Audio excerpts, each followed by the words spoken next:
quorum of the commission. There's still a few members who haven't joined, but let me get started with reading the remote meeting preamble. Good evening. This is the April 6, 2021 open meeting of the Hopkinton Conservation Commission being conducted remotely, consistent with Governor Baker's executive order of March 12, 2020, due to the current state of emergency in the Commonwealth from the outbreak of COVID-19. To mitigate the transmission of the COVID-19 virus, we are complying with the executive order that suspends the requirement of the open meeting law to have all meetings in a publicly accessible physical location. All members of public bodies are allowed and encouraged to participate remotely. This meeting will feature public comment. For this meeting, the Conservation Commission is convening by Zoom as posted on the town's website, identifying how the public may join. Additionally, the meeting is also being broadcast live and recorded by HCAM. Accordingly, please be aware that others may be able to see you and take care not to screen share your computer. Anything that you broadcast by voice or video may be captured by the recording. Supporting materials that have been provided to members of the commission for this meeting are available on the town's website. After commission members and staff have discussed each project application on the agenda, the chair will then open the discussion to public comment. Members of the public who wish to speak are asked to identify their name and address. 3 minutes will be afforded for each public comment. Finally, each vote taken in this meeting will be conducted by a roll call vote of the commission members. So at this point, I'd like to confirm the members that are currently present. So we have Ted Barker Hook. Ted is present. Ed Harrow. I'm here. Janine LeBlanc. Present. And this is Jeff Barnes. Jeff, I'm present as well. Oh, okay, Melissa. And Melissa Ricos. All right, so we're missing Kerry and Jim at this point. Okay, and Don is not attending the meeting tonight, Don McAdams, so Anna Rogers. Present. And Matt Virrell of Lucas Environmental, the town's consultant. Present. Okay. All right. So let's start off with the work session items, the documents for review. We have the CS2K 52 Cedar Street Extension Order of Resource Area Delineation. We have the Certificate of Compliance for 16 Downey Place, which the commission discussed at our last meeting, which was the site where we voted to accept the hand-drawn site plan from the property owner as opposed to the registered surveyor having to draft the plan.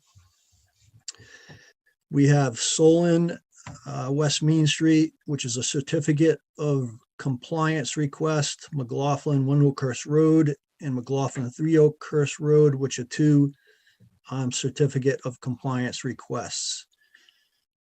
So for Solon, Matt, I just read your comments on that. This is the COC request for 85 to 89 West Main Street. It looked like the only outstanding issue there was just a replacement of a sign. Is that correct? Correct. Yeah, that was the only thing that I saw as somewhat outstanding. Okay. For the All right. chair, Yes, Anna. the building manager contacted the office this week and said that they are working on replacing that sign. So they are aware that it's missing and they're working on replacing it as soon as possible. So I said that you guys would take that into consideration. Great. Yep. Okay. And then the two other COCs, Matt, 1 Oakhurst and 3 Oakhurst, I think there was a similar comment that you had on the PIB being a little bit more,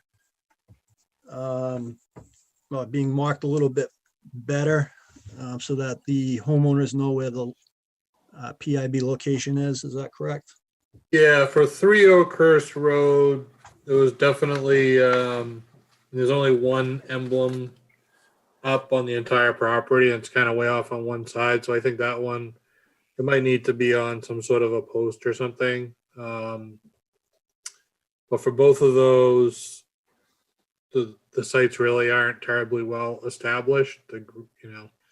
I think my recommendation on those might be to table those for at least one, possibly two more meetings, let the grass to grow in, and then the applicant can give me a call and I can go out and take another look at it. Okay, Maybe in the meantime, if they want to put up an additional PIB emblem or two, that wouldn't hurt. But the sites really aren't stable at this point. So okay, that seems like a reasonable request or suggestion to me. Is the other commission members okay with that? All right. I think that makes sense. I'm sorry. No, that was Melissa. I said, I think that makes sense. Okay, thanks, Melissa. All right, so for 52 Cedar Street, this is the resource area delineation, 16 Downey Place, the COC, I think we're good on that one. And Solon, 85 to 89 West Main Street, the COC, if we can just hold off on that. I think we can do a roll call vote to issue the resource area delineation and COCs, Anna. And we'll just hold off until we have confirmation on that one, that the sign was replaced. Okay, and McLaughlin's we're tabling. And the two McLaughlins we're gonna table. Yeah. Perfect, thank you. Okay, so if I can get a motion that we issue the resource area delineation and the COCs that were discussed currently before the commission, and that the conservation administrator be authorized to sign the resource area delineation of COCs on behalf of the members present. So moved, Janine. That's Janine in a second, please. Ted seconds. All right, Ted seconded, and we'll do the roll call vote. Melissa, Aye. Janine, Aye.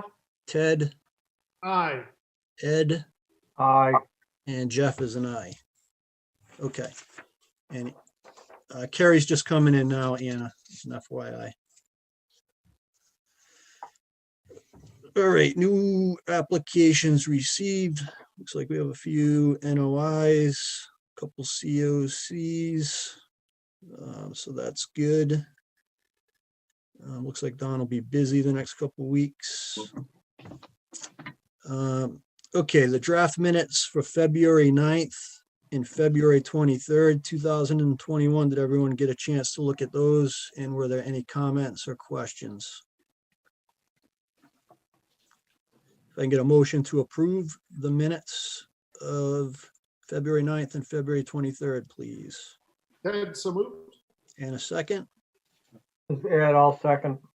All right, we'll do the roll call vote. Melissa, Aye. Carrie, Aye. Janine, Aye. Ted, Aye. Ed, Aye. and Jeff is an aye. If this is Melissa, can I ask a question? Sure. Go Is right there a ahead. reason why all the laborers training trust fund notice of intent for the same property is under multiple NOIs? Didn't see him. I was just curious. Hi, good evening, everybody. Good evening, Jim. Hello. I'm right. We already started. That's okay. I don't know. Good. Chair? Yep. Yeah, Melissa, I don't know this for sure. My guess would be is that oftentimes projects will get split like that just so that if one gets hung up in some issue, it doesn't delay everything else. So doing these all separately, they might get half of them approved, half of them continued, or one maybe. I haven't looked at them yet, so I don't know if anything's controversial in there. But typically, it's get broken out just so that one, if one's an easy approval, they can just get started right away. So we still kind of look at it cumulatively for the site, but Yeah, sir. I But think individually, that's fair to it's- look at it cumulative. Absolutely. okay. That's it. Just curious. Yeah. Thanks, Matt. That makes sense. Okay, Lampert, 46 Chestnut Street. This is an exemption request, and I think there were a few oak trees that they were looking to remove in the buffer zone.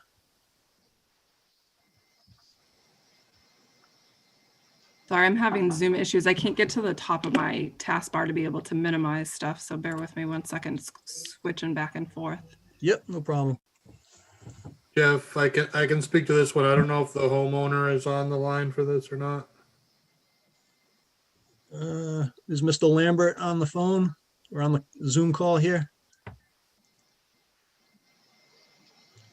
Doesn't look like it, Matt, but go ahead. You can, Okay, so I went out to the site and met the homeowner out there. There's basically two discrete areas of concern, as you can see on the board that Anna has up. The first one is immediately adjacent to the driveway, the small blue circle, sort of just above the house. mhm. And that's two good-sized oak trees. One is definitely leaning towards the house. The other one doesn't have quite as much lean to it.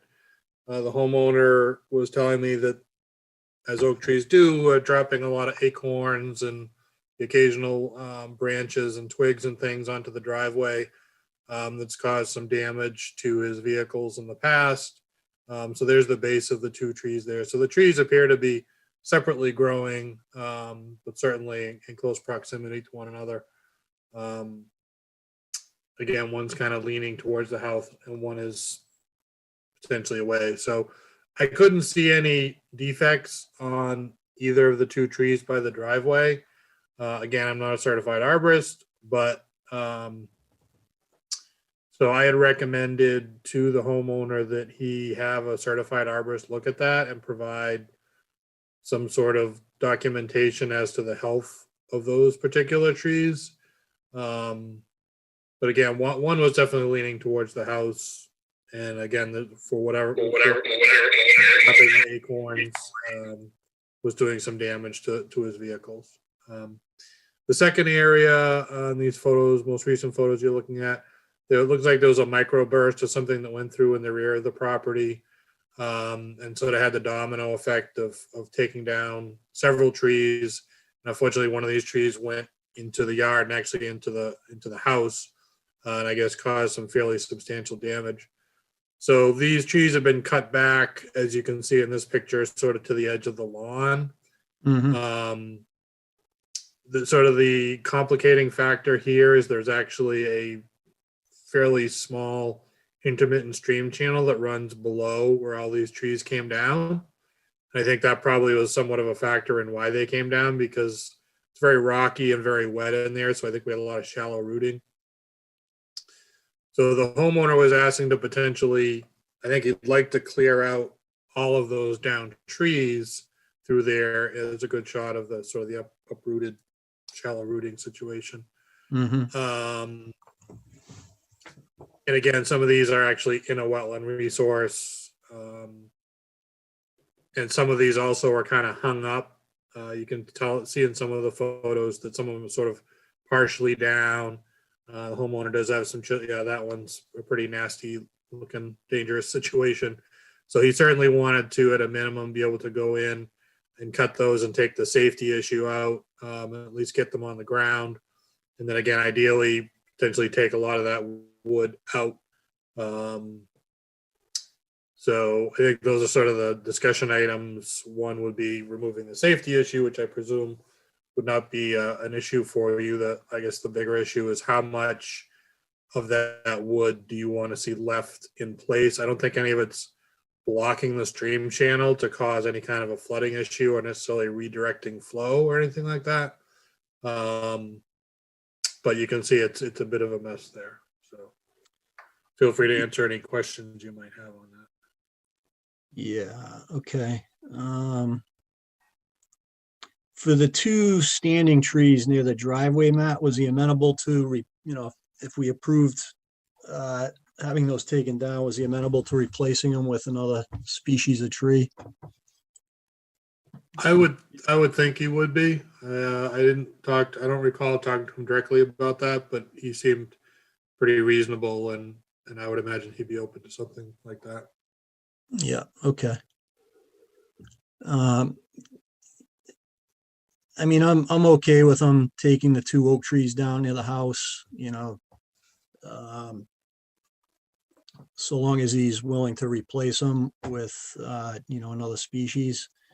And then in the back, my sense is it's pretty close to where the backyard is and where the kids might be. So I think, I'm okay with them kind of removing those trees and clearing out the area, which is kind of my sense. But let me open it up to the other commission members for their thoughts. I'd agree with that, Jeff. This is Melissa. I have no problem with them taking those out of the back. Or like you said, removing, especially the one that's leaning over the driveway there. Even if it's healthy, I could see that being a concern for safety and falling on the bar or, dropping branches. Right, yeah. Yeah, you don't Yeah, I want, have no problems with what's out back and the leaner especially, but I see no reason to cut the 2 trees down by the driveway. this one's the leaner here though in the driveway, Ed. I think Yeah, that they're I see. referring to that's leaning towards the house. Is it within striking distance? I Yes.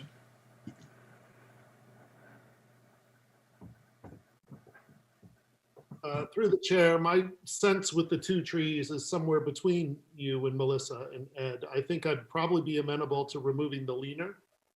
If the other one is healthy, I think I would push back on that one, on the one that's pretty straight. If a tree arborist says it's not healthy, that's a different matter. okay. Are the 2 connected or are they separate, the 2 by the driveway? They appear to be separate. I'm sure the roots are all intertwined, but it doesn't appear to be a double trunk tree. There are 2 individual trunks coming out of the ground. All right, so I think what I'm hearing is that the one that's leaning, we're good with. Clearing out the back is okay. And then we'll defer to the opinion from the certified arborist on the other of the pear tree there, the other oak tree. We wait to hear back on his opinion as to whether it's healthy or not. And then the request would be for the homeowner to just replace either one, or if the arborist approves of the other one, or identifies it as being diseased or, a threat to the structure, then, he'd replace both of those with another species. Does that sound okay to everyone? To the chair? Yes, Matt. So my only other comment would be on the removal of the trees in the rear. Because we do have wetland resources in there, I think maybe some discussion that, any equipment needs to be staged from the lawn area and kind of reached in and pick that, potentially cut it into smaller pieces and pick it out with some sort of a machine, as opposed to either dragging it out or certainly not having a machine go into the resource areas. Right, yep, no, that's a good suggestion. So, pluck it out from the lawn area, as opposed to driving in there. Yeah, and it may be that, he may not want to remove all of it just from a cost perspective, and obviously it's not going to hurt to leave it in there. Right, yep, okay. All right, does that make sense to everyone? Yes. Yes. Okay, so Anna, we'll just draft a letter to the homeowner, just kind of outlining what we discussed. Absolutely. Okay, thank you. And it's an exemption request, so we don't need to vote on it. Okay, let's move on to the first agenda item on the public hearing. And I got to read this before we get started. So the Hopkinton Conservation Commission will hold a public hearing on Tuesday, April 6, 2021 at 7 o'clock virtually online to hear all persons interested in a notice of intent followed by Donna McIntyre to construct a garage addition with associated site work. The location is 1 Whisper Way, Assessors Map, R16, Block 56, Lot 0. Okay, do we have a representative for the applicant on the Yeah, call? we got Dan McIntyre representing Donna. Yes, good afternoon, good evening, Mr. McIntyre. Good evening. So as I said, I'm here representing Donna. She's actually my cousin. She lives at 1 Whisper Way right now. And as you may know, she sold her land to a developer and that recently improved Whisper Way. Mm-hmm. But she did keep her house. And now she'd like to try to make some improvements to the house. And that's why we're here tonight. Okay. So I'll quickly go through the improvements that are proposed. First, we want to eliminate the on-site well for potable uses. The developer that just improved Whisper Way put both a new water line up Whisper Way as well as underground utilities. So we'd like to put a water service down to the house as well as underground electric service from Whisper Way into the house. As part of that, both of those utilities will be going down the existing driveway. So that'll be torn up. So we want to repave the existing driveway. Okay. There's right now, there's a gravel turnaround off the driveway. This gives us an opportunity to improve that with a paved turnout that's smaller and further away from the wetlands, right in that area. And then we can improve the buffer zone right next to the wetland with some sort of vegetation there. Okay. We want to replace the existing septic tank with a tank that meets the current Hopkinton code, a 2-compartment, 1,500-gallon tank. And we want to take the roof runoff, and this is really part of our mitigation, but we want to take the roof runoff and put it underground into a recharge area. So most of that is pretty standard buffer zone work. The last item is expansion of the garage into from a single car garage to a 2-car garage by adding 16 feet onto the house toward the resource area. Okay. So is that- this house was constructed, the lot was created in 94. I think the house was constructed in 97. So the lot was created prior to adoption of the wetland bylaw. So we think, with possibly the exception of the garage addition, we think this work would be exempt from the no disturb buffer zone and the vernal pool buffer zone in the Hopkinton bylaw. The garage addition, the 16-foot addition, adds 33% to the existing house. So I'll kind of leave it up to the commission members whether they think that's a substantial increase or not. We took the conservative approach and assumed that you would, and we provided an alternatives analysis and other information requested of the bylaw to rebut the presumption that the vernal pool and no disturb buffers are significant in this particular area. Mhm. And I can go through each one of those if you'd like right now. Yeah, so is that area where the garage is being proposed, Mr. McIntyre, like previously disturbed, is it lawn area now, or? It's partially exposed gravel, partially lawn, and partially just kind of scrubby brush area.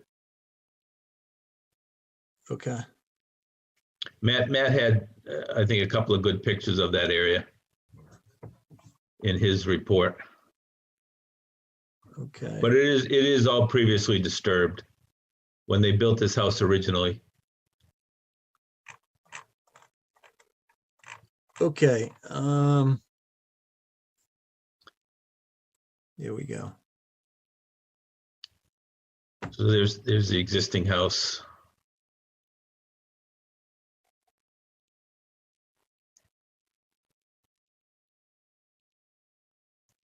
Yeah, that's a good photo there.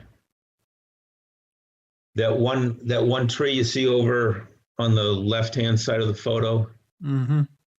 that would be proposed to be removed, and the 16-foot would extend just about to that.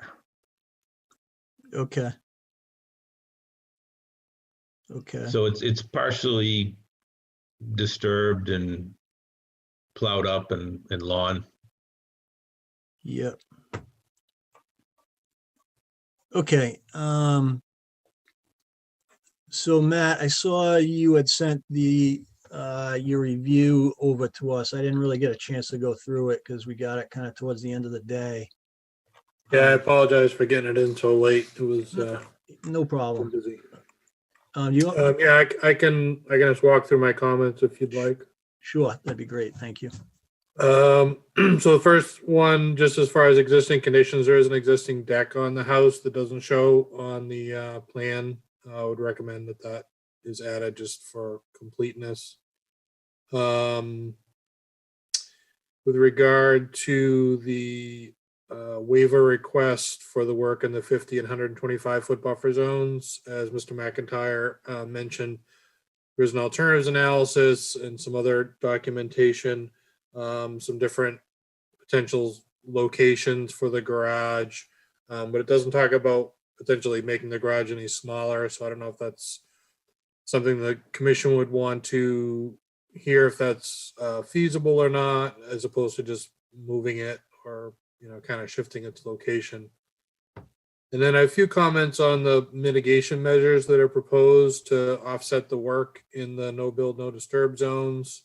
They're proposing the planting of 5 winterberry shrubs. Winterberry is a perfectly fine plant, but it's really a wetland plant, and these proposed plantings are really in an upland area.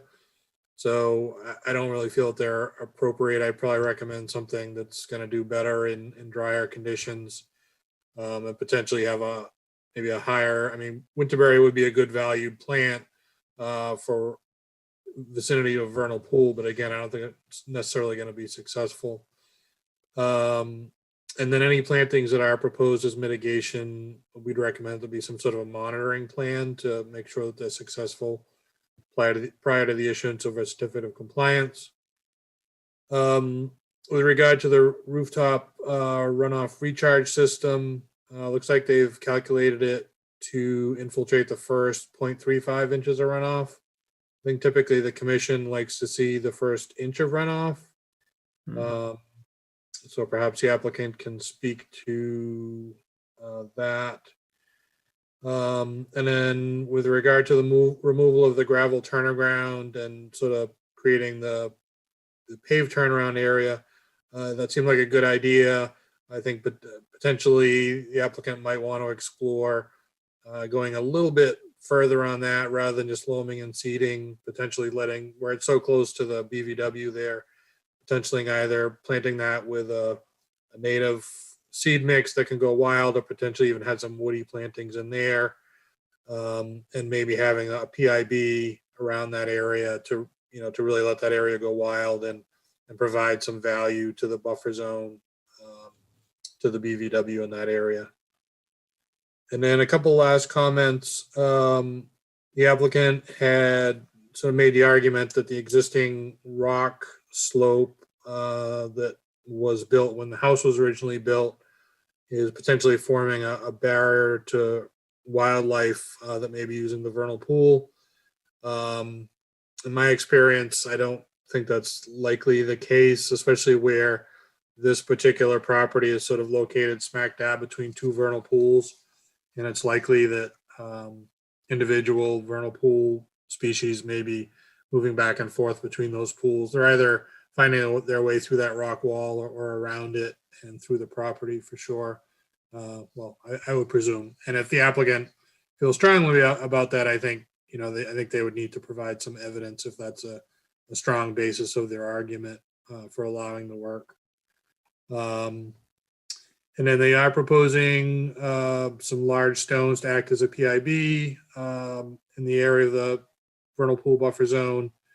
I'd recommend those potentially be pulled in, again, to sort of maximize the area protected of the 125-foot buffer zone to the vernal pool. And as far as the erosion controls, they're proposing a compost filter sock, but they did not specify the size of that, and I would recommend that that be depicted on the plan. And that was all I had. Okay, thanks, Matt. I think those were good comments. So Mr. McIntyre did, Yeah, we wouldn't object to any of Matt's comments there okay, with respect to changing the variety of species for planting. I guess rather than us guess at it, I think we'd really like some input from the commission on what they'd like to see there. Yep. The only thing we'd like to avoid is anything that would grow into a large tree that close to the house. So we'd like to try to keep it with a shrub variety if at all possible. And the addition of plantings over by the turnaround and planting that with some native grasses, I think is a good one. We'd support that. We'd like to do that. Moving the PIBs, no problem with that. We can do that. And as far as sizing of the recharge area, we sized it for the DEP manual for this type of soils, but we can certainly make it larger. Right now, for the DEP manual, we need 53 cubic feet of storage. We sized it for 91, so we can just make it a little bit bigger to size it for 1 inch if that's the commission's pleasure. yeah, that's kind of the convention, so that, you know, we would appreciate that. Okay. Yeah. Okay. Okay, and as far as where the location of the garages, I mean, that looks to me like that's, you know, previously disturbed area, as you had mentioned. You know, I think that was our point with the rock slope, segregating the house area from the vernal pool to the top of the drawing. The second vernal pool that Matt was talking about is over on the left-hand side of the drawing. And I think our point was, well, that's the wetland there, but our point, I think, was that there's easier paths for these critters to go. Instead of going down to the house and down the rock slope, they're going to find other ways to get between the vernal pools, rather than come down to a disturbed area next to the house and then down the rock slope. But either way, it's a disturbed area. Yeah, yeah, okay. Okay, let me open it up to members of the commission for their comments and thoughts. Through the chair, Yes. I'm go just ahead, Karen. wondering, do we have the plans for what was previously approved to be disturbed?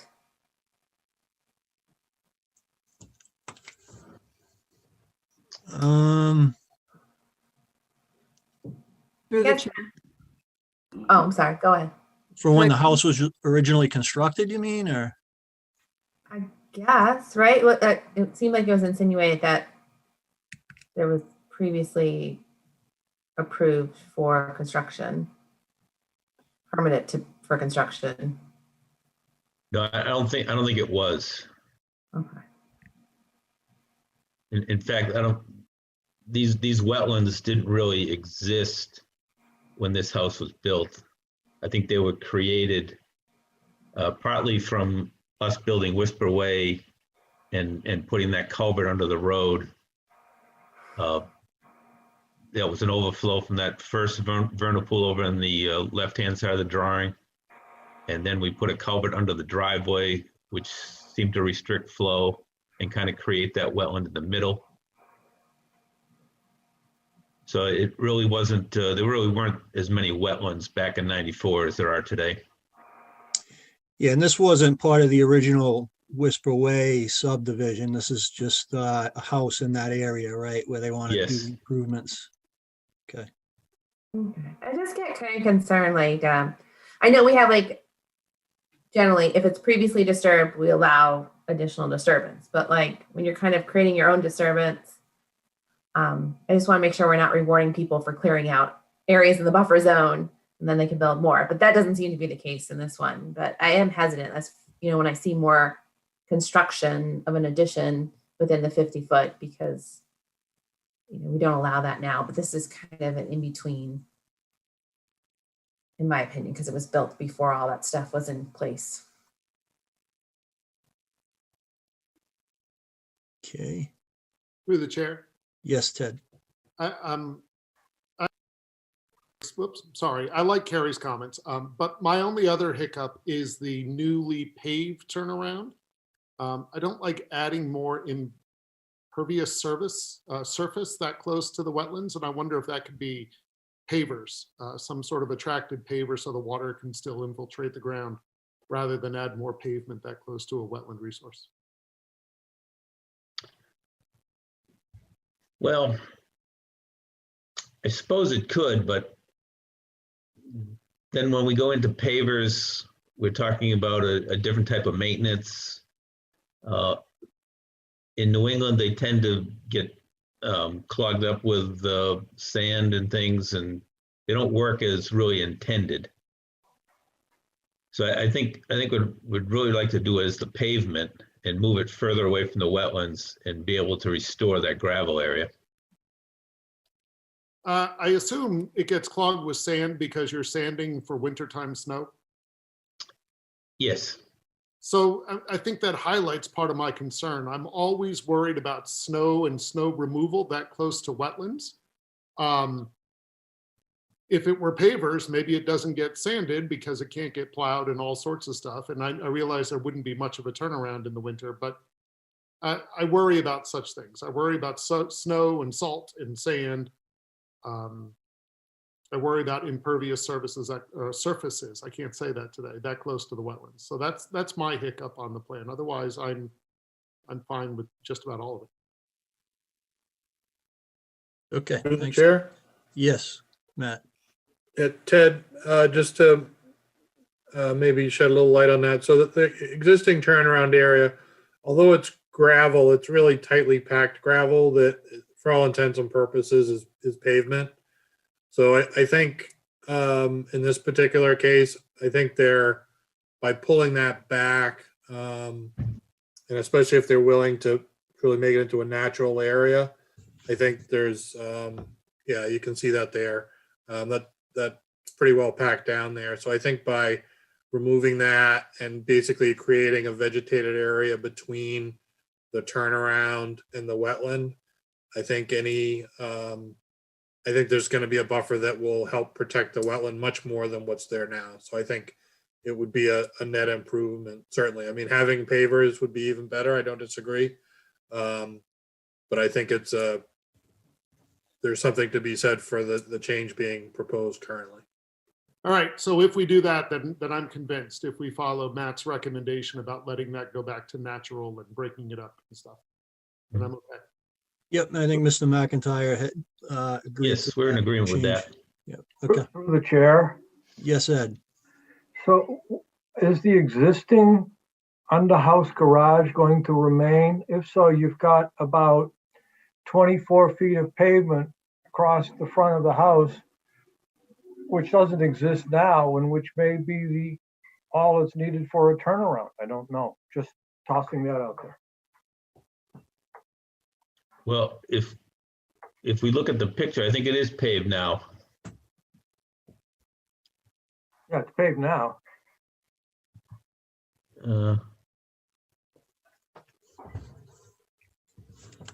Where's the picture?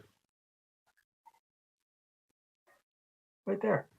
Yeah, it's paved. So it's paved right up to where the new garage door would be already. Ah, I see. Okay. Yeah. So you're not going to be adding a significant amount of more pavement, I guess, Mr. McIntyre, is that the point? We do show a little maybe about 3 feet of pavement right there. Additional pavement. Right. Yeah, okay. Okay. But through the chair, I think Ed's question is that end of the driveway insufficient for a turnaround? I think that was Ed's question. Yeah. It has been, you know, she's lived there for 25 years and it's a challenge because it's a steep driveway going down to the garage and it's difficult to turn around, and that's why that gravel area was created.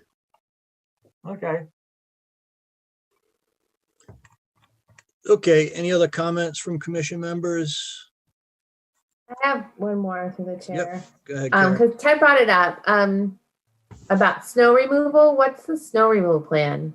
Sometimes it's nice to have like this snow storage areas on the plans, but where does the snow go? It would go in generally 2 places. One at the end of that new paved turnaround. They'd push some in there.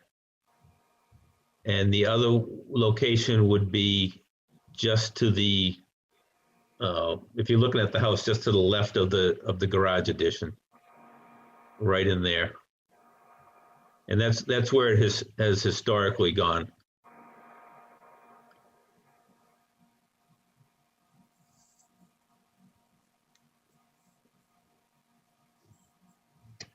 Okay.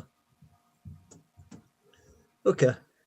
Are there any questions or comments from audience members at this point? And feel free to raise your hand. All right. So I think there's a little bit of cleanup that we need to do, Mr. McIntyre, just with the infiltration calculations and maybe tightening up, you know, what the scope of the project is.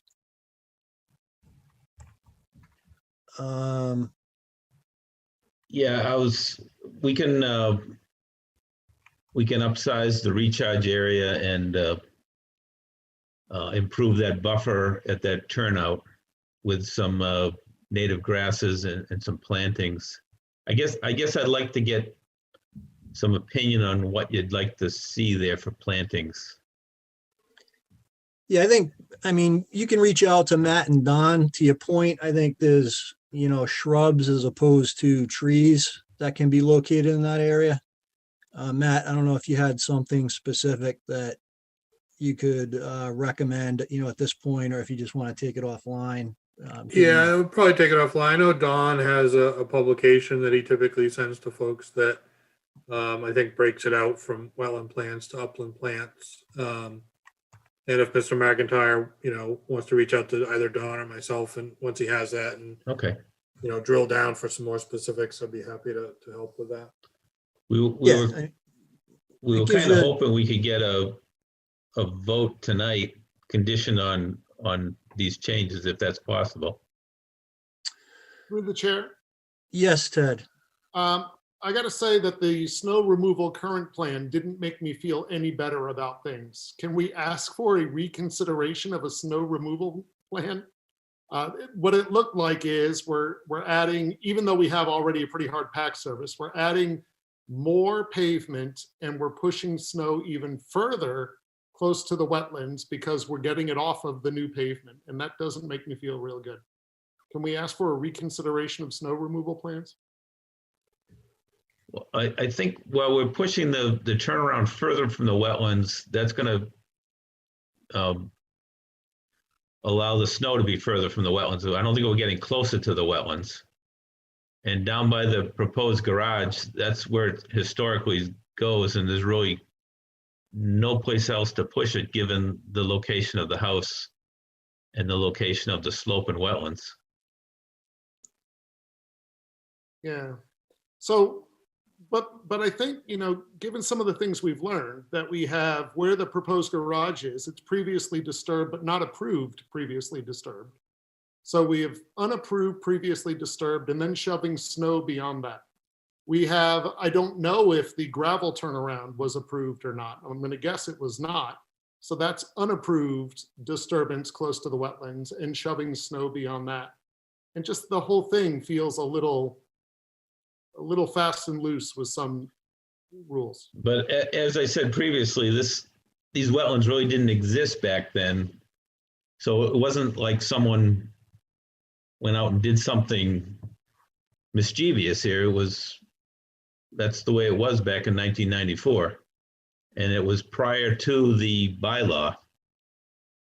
So, the no disturb areas are really exempt from this filing. Through the chair. Yes, Matt. So I guess I would push back a little bit on the question of where there are wetlands here or not. The fact that the vernal pool area on the left side of this plan drains out into that culvert that was built below Whisper Way, drains through that low area into the pipe that was put beneath the driveway, would lead me to believe that that stream channel was always flowing through there. It's just been modified when Whisper Way and this house was built. The fact that this house appears to have been built without any permitting back in the 90s is a little inexplicable, but I think Don had looked into that and couldn't find any record of it. So, I think there is a question of, whether this house was ever permitted properly to begin with. But I don't think that's necessarily something that the commission wants to revisit here. What I'm referring to, Matt, is we did permit Whisper Way to build that, and the wetlands were delineated for that filing, and these wetlands weren't there. That water that went through that culvert actually went underground and found a way underground to the main wetland down by Wood Street. What caused this was when this driveway was built and we put that new culvert under the driveway, I think that's what backed this up, and the water no longer could go underground, and it caused that wetland. But we did file for constructing Whisper Way, and we had the wetlands delineated along Whisper Way, and there were no wetlands here when that was constructed. Okay, so they're there now, though. That's the, That's right. They're there now, and that's why we're here.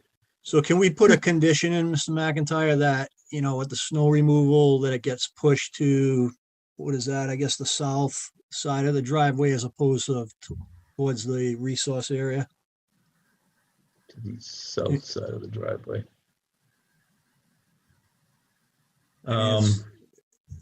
There's resource area, at both locations, but it looks like it's not as extensive, on the side away from the garage. Down in that area. Yeah, I think we could do that. Well, there is a, I believe there's a wall there. Okay, can you bring up that picture, Matt, of the house? Oh, no, okay, this is a slope. I'm thinking of number 3, but yeah, we could push the snow there. Yep. So I imagine it's typically plowed, right? Yes. So, just push the snow towards, when you're plowing it, have it pushed to the right in this picture as opposed of pushing it off to the left. Okay. Can I make a comment through the chair, Sure. Jeff? Yep. Go ahead, Melissa. I was just thinking maybe, so there's the few stones that are being added for a PIB, but there's not a PIB anywhere else, right? Aside from maybe that rock retaining wall, or it looks like a retaining wall on the top side of the page. Would it make sense just to put some medallions and have an established PIB, and then, as long as snow doesn't cross over that PIB, and maybe that'll help with any incursion and kind of set that line now, since it's not there from previous filing? We could certainly do that, but I did email Anna some pictures just before the meeting of a view from the vernal pool toward the house, and that slope is fairly well defined with rocks, both natural and from the fill. So then, if we call out on the plan that's the PIB, I'm just thinking for going for, So you can see in those upper pictures and down here, this I don't think there's going to be any further encroachment in that area. It's pretty bony. tough I'm going. just thinking back to, kind of piggybacking off Carrie's comment too. So we're, have a previously disturbed area that we're, potentially gonna have a garage in now. Just where's that line on the plan? Is that rock wall? If that's it, that's fine. But can we just call that the line? We seem to be struggling with where the limit is. Can we just agree, I guess, and have that memorialized on the plan? We could, yeah, we could throw some more rocks along there if you'd like. Yeah, there's plenty of rocks in the neighborhood. And then we just I know you- identify it on the plan as the PIB, Mr. McIntyre. Yeah, it doesn't Sure. have to be in the field even. I'm just saying on the Okay. plan, so if anything comes in the future and we're like, oh, where were we saying the line was? And, No, it's that's a on- good thought. Okay, And Through we- the chair. yes, Matt. So just thinking about the snow storage area, my only concern about storing it sort of in front of the house on that slope is I think what's going to happen is it's going to melt. It's going to go across the driveway in front of the garages and freeze. And likely the homeowner's going to then need to put down sand or salt or something so it's safe. And we may actually be making the situation worse by having that icy area in front of the house. I don't know if it could be pushed up sort of further back up the driveway. If we looked at one of those pictures, there is some space beside the driveway that's, kind of about maybe halfway up the driveway, I guess. Probably not ideal from a plower's standpoint, but Well, that's the issue. sort of that is- area there.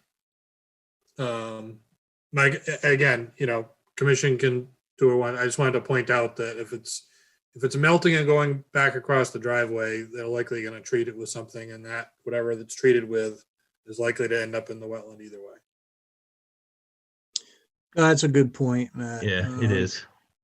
It's a single family home with a driveway. I don't think there's going to be a lot of snow that's going to be pushed down into the resource area there. And I'd rather have it,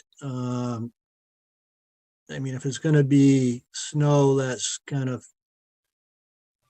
plowed into the left side of the driveway there, I'd rather prefer it not to be sanded and salted, just virgin snow, because that's overall better for the wetland.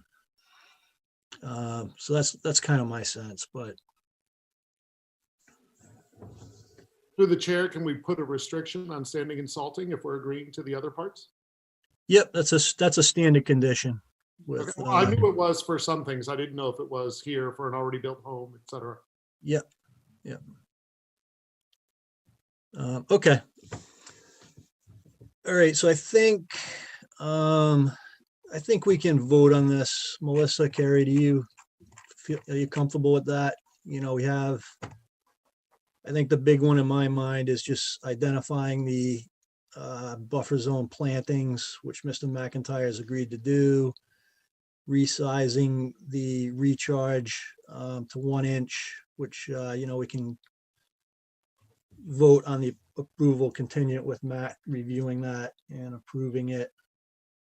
I think those are the two big ones in my mind. And they're, That's fine with me. Jeff, contingent on Matt's final sign off. yeah, okay. and there's some changes to the site plan that need to be made that we discussed as well, so. Okay, if I can get a motion to close and approve the notice of intent with the special conditions as discussed and contingent upon Matt's final review of the submitted data. Ted, so moved. Ted made the motion, and a second, please. I'll second, Melissa. All right, we'll do the roll call vote. Melissa, Aye. Carrie, Aye. Janine, Aye. Ted, Aye.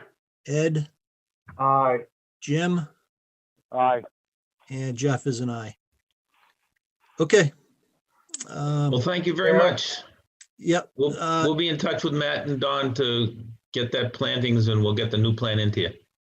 Okay, and just so you know, our next meeting is 3 weeks out. So as part of the, vote, we'll authorize the signature on the order of conditions as well. Okay, Thank you. you're welcome. Have a good evening. Through the chair, Yes, Ed. have you told those in attendance that the first item on the agenda, the Abbott Realty Trust, got scratched? I didn't know if there were people waiting. I did not. Thank you for reminding me. So if anyone is on the Zoom meeting tonight for Abbott Realty Trust, 60 Lakeshore Drive or Lot 12 for the Chamberlain Whalen subdivision, those have been continued out. Abbott Realty Trust to May 11th and the other two to April 27th. So we just don't want you hanging around on the Zoom call without the knowledge that those have been continued. So, okay, thank you, Ed. All right, moving along.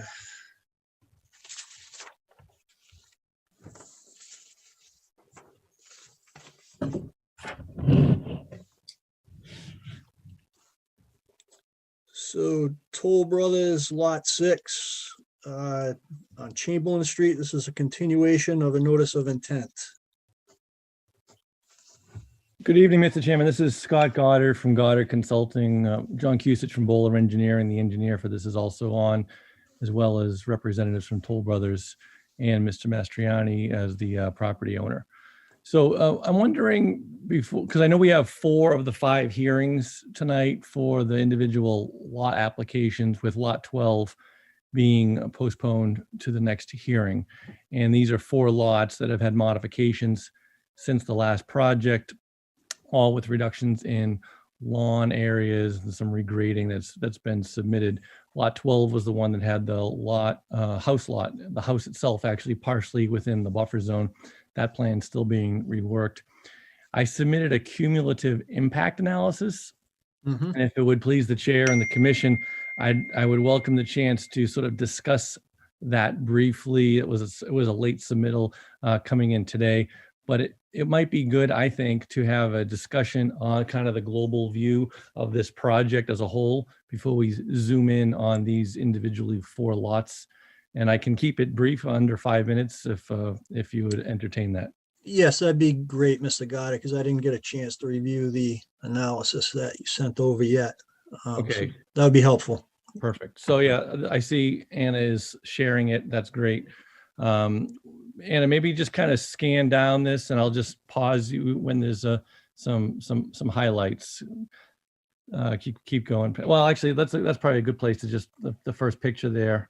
So when we talk about a cumulative, maybe you could zoom that up if possible. When did you email it, This was- Mr. Goddard? This was maybe 1 or 2 o'clock, something like that. It was sent to Very nice. Don and Anna and Matt. This is information. There's not a lot of new information here. This is really an update to the cumulative impact analysis and the alternative discussion that we evaluated last summer/fall, when the project was being kind of retooled for the Toll Brothers plans. So when we talk about cumulative analysis, we are, per Don's understanding and my understanding of what the expectation of the commission is, we're looking kind of a more global picture. There was a property here from Lumber Street all the way around to Main Street, Chamberlain, Whalen, that circles a fairly big portion of town in here that amassed approximately 203 acres. This land was purchased by REC Hopkinton, adjacent to land that Mr. Mastriani was already owning and operating. And then since over the last, what's it been, 5-6 years, the property has been cut into significant sections. There's been several projects initiated out here. And we're talking about cumulative impact, I think what's best is that we think of the project as kind of an entirety And this Chamberlain Wayland project is one subset of that. So the big first project was the Hopkinton Muse project. That was a 40B application that had significant amount of work proposed in the 100-foot buffer zone and within the 0 to 50-foot buffer zone, because as a 40B, that was not subject to the local bylaw regulations. Then there was the Hopkinton, I don't know what the exact title of it was, but the tennis club project further down on Lumber Street. That has an order of conditions upon it as well. There was some minor amounts of buffer zone work associated with that project. And then this, which is basically the entire eastern portion of the site, approximately half of the entire parcel. And this map here, it's the area in red. That is the Chamberlain Wayland cut through road subdivision project of varying between 29 and 35 lot concepts that have gone through over the years. So, and if you could scan down, please, a little bit further.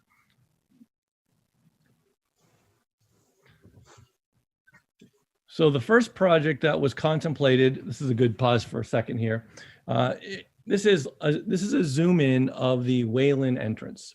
When this project was first contemplated, we laid this site out when I say we, I mean me in collection with, this was Allen Engineering and Mr. Mastriani. There was some concepts put out that I believe were compliant with the Hopkinton Wetlands Protection Bylaw. This was for a 35 lot subdivision. And instead of having just a straight through road, it had what you see here is a sort of horseshoe shape section of the road that subsequently has been removed from the project. This would have required additional wetland crossings that would have been fairly sizable, but it would have accessed that additional land on the bottom part of this page to achieve 5 additional lots on that portion of upland. Now, I wanted to kind of remind the commission where we came from on this project because I believe under limited project provisions and under your bylaw, this project here would have been able to ultimately have been successful. Now, granted, it would have required more permitting. We're still over the 5,000 square feet, et cetera. And we could have kept these houses greater than 50 foot away from the wetlands. Part of the cumulative mitigation effort in order to allow for some work in buffer zone, but not others, was to remove this entire leg of road and remove these lots from the project and reconfigure the remaining lots by reorientating the road. So if you could scan down, Anna, that would be great. We don't need to spend any time here, but this is the Chamberlain intersection showing a more wiggly road that allowed for more frontage to get a higher lot count. We can scan down past this. The project was later reconfigured. This layout that you're looking here was with Bowler Engineering. It eliminated that U-shaped road, eliminated lots. We went from a 35 lot subdivision to a 32 lot subdivision. So ultimately, the road was straightened. The lots were made more sort of square to fit better houses.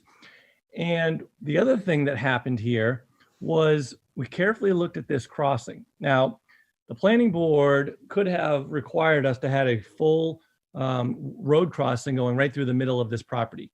Instead, we worked with the fire department and the planning board to get a road width, a minimal acceptable width to the planning board to minimize the crossing in the center here, which substantially reduced the width and wetland impact of that center wetland crossing. So instead of it being a complete through road, we went to an emergency access. We can keep scanning here, Anna, if we could. The purpose of all of these steps was reduction of the impacts to wetlands and buffer zones, not just to expedite permitting per se, but in order to show that we're providing significant amount of open space mitigation, wetland and buffer mitigations to make this project more compliant and permittable with the Conservation Commission. We can scan down past this. So we came back in. Yeah, I would keep going down here. These are all just tweaks that we've made along the way of straightening the road, reducing the widths, reorienting the lots in order to reduce buffer zone impacts. Yeah, this would be a good one here to pause for a second. So then Then what we did after Toll Brothers got involved is based on their house layouts and their desirability for orientation, and to keep the work. When I say the work, I mean mostly the house footprints and the buffers to a minimum. What we did is we put actual toll footprints onto this site plan. We then further reduced it from 35 to 32 and now submitted a 29 lot subdivision with Toll Brothers house footprints. So this project now has a 6 lot reduction from what I believe was a permittable project under the Hopkinton bylaw that was not pushed to maximize development on this property at all. In addition to these changes, there were other open space portions of this project. If you remember, there's that center lot that's about 40 acres that has uplands as well. That's completely undeveloped and protected as part of the open space of this project. There's the open space on the plan that you see right here, the bottom part of it, where we could have had that loop road. Additional significant acreage of uplands, not just buffer zone uplands, but area beyond the buffer zone that will now never be developed, in addition to a significant hiking network through this site into an adjacent sites as well, all under the consideration of open space. So the toll plan now goes from 32 to 29.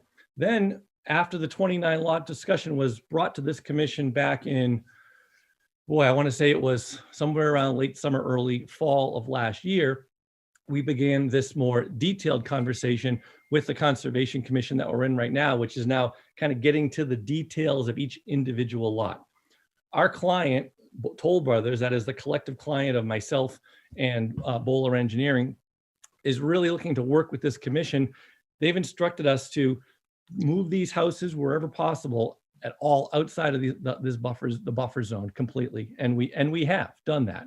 So at this point, this current version of plans that you're going to be looking at, it, even though there's going to be 15 notices of intent, and you're looking at the first cluster of 5, of those, only lot 12, the one that we postponed for tonight and is still being worked on, that's the only one that has the footprint of the house itself in the buffer zone. So when I look at a 100-acre site, which is a subset of a 200-acre site that has in collective 80 acres of buffer zone on the entire property. And this Chamberlain project has been reduced now to only alter 6, even less than, I think it's 5.6 acres of total wetlands. Okay, it's a very small percentage of this site in its collective nature. And if you look at the entirety, Anna, why don't you scan down and see if we can find the overview that we have of, yep, I would just keep going, even keep going down that. That's the last alternatives analysis we gave you that showed the cumulative impacts in the fall. And the last set is boom, right there. So let's look at that one. Perfect. So we have this map and the one below it. I don't know if you can maybe zoom in a little bit on that, Anna, but this shows our 100 acres, and the next map down will show it in the context of all the 200 acres. But this map is a cumulative analysis of all the buffer zone. And when I say all the buffer zone, I'm saying that to highlight the small amount that's proposed and going to be proposed with the 15 lots on this entire property. So what you see here is the light blue is the wetlands, that kind of grayish blue area. Okay, the brighter green color is 0 to 50 feet from the wetlands. The darker green color is areas between 50 and 100 feet. The yellow area is the proposed buffer zone impacts. And the purple area is impervious surfaces that are or will be proposed within 0 to 50 feet. And I think it's helpful to see it in this more global context because it shows how insignificant it is relative to the entire property. The brown areas on this plan is worth pointing out too. Those are areas of uplands that are greater than 100 feet away from the wetlands, where they are part of effectively open space where no work will be proposed there forever. So you get significant continuity of uplands to wetlands to uplands to wetlands without disruption of it by houses. So what you see here highlighted in yellow, that's that just shy of 6 acres of total buffer zone that's being proposed. And if you right dead center of this plan, right above the north of the crossing, you see that little bit of house on lot, that's the lot 12 that's in purple there. That's really it for house footprints within the 50 to 100. So I'm sort of saying that to set the stage for when we come back in with lot 12, that on a property of, if we look at this half for now, of 100 acres, we have nothing but a couple of thousand square feet of one house in the 50 to 100 for buffer zone. That's exemplary, in my opinion, as a professional, for preservation of structures outside of that 50 to 100 feet. And just as a reminder, you know, I know there's a lot of experience on this board. I've been before this board for many years on many projects, and you know, there's trends that you know happen and don't happen over time with the set of the Hopkinton regulations. And I understand that there's a general aversion to seeing house and structures in that 50 to 100 feet at all right now with this board and with this set of regulations. And I can appreciate that to a point. However, I went back and I reread the Hopkinton regulations, and it's quite, I don't know, the language is fairly explicit in those regulations that there's a presumption of protection of the wetlands if the 50-foot no structure is satisfied. And there's even provisions in there to put houses and whatnot even closer than 50 feet if those presumptions are overcome. But it's hard for me to find, when I read through it, a presumption that says the opposite, that says that further away from the wetlands than 50 feet grants further protection with the houses. So I believe the strict reading of the bylaw and the intent of the regulations promulgated through the bylaw is to say, if the house footprint is 50 feet or greater, there's a presumption that those wetlands are protected, unless there's something significant and unique about that property that would suggest otherwise. You know, steep slopes, unique habitats, unique drainage patterns, those kind of things that would lead to different conclusions. So in this particular case, thinking in on lot 12, thinking in on what is the overall minor impacts of the buffer zone for the rest of the site, I think this applicant should really be applauded for the work that they've done here on preservation of global open space in light of the small amount of work being proposed in this. If you look at the project in its totality, the 200 acres, including the Muse project, which has admittedly aggressive amount of work, scan down to the next one, Anna, and this will be the last picture that we look at. This next picture here shows the entire 200 acres, and these charts, you know, you can look at it at your will, but this shows the entire 200 acres. Yeah, right there, beautiful. And what you can see here is on the left middle of that page, that's the Muse project. Look how much yellow and orange is on that little area. That shows work in buffer zone, yellow and orange 0 to 50 foot buffer zone. Heavily concentrated there. That's a project not subject to your bylaw. Now compare that amount of color to the right-hand side of the screen, the Chamberlain-Wayland project. Dramatic reduction in yellow, almost no orange, and a significant amount of open space in and around the project. That's the protection and the value that your bylaw has brought to this project and that has been adhered to this. So I'm sort of making this plea and presentation as we set the stage for these 4 lots and what's coming down the road, that we could recognize that you're only going to be brought projects that satisfy your regulations. And I think these projects, hands down, do that thing very well, including what we'll see when we get to the next meeting with lot 12. So that's all I'd like to do to set the stage. And then John now will go into the details on the individual 4 lots. Okay, great. Thank you for that overview. Great. Thank you. So at the last meeting, there was just much discussion, really was focused on how to reduce some of the impacts to the yards that were being proposed and really kind of pull things back and provide some additional reduction of buffer zone work. So to that end, what you're looking at in red is what was previously proposed. The area in green is essentially what buffer zone work we're pulling out. So essentially, we've held a 40-foot yard. So from the back of the house, the disturbance goes back 40 feet. And then we carry that line across parallel with the house. If you recall last meeting, we kind of followed the 50-foot buffer. And then you just asked us not to do that, to look at pulling that back some. So we've done that directly behind the house. To the left of the house, we've actually added a small wall in there. Again, there was some concern about the grading stretching out a little further than that might have needed to. So that thick black line actually is a wall ranging from 0 to 4 feet that we grade down to the wall, and then it pulls back the buffer zone disturbance. So the original plan showed a little over 12,400 square foot of work within the 50 to 100 feet.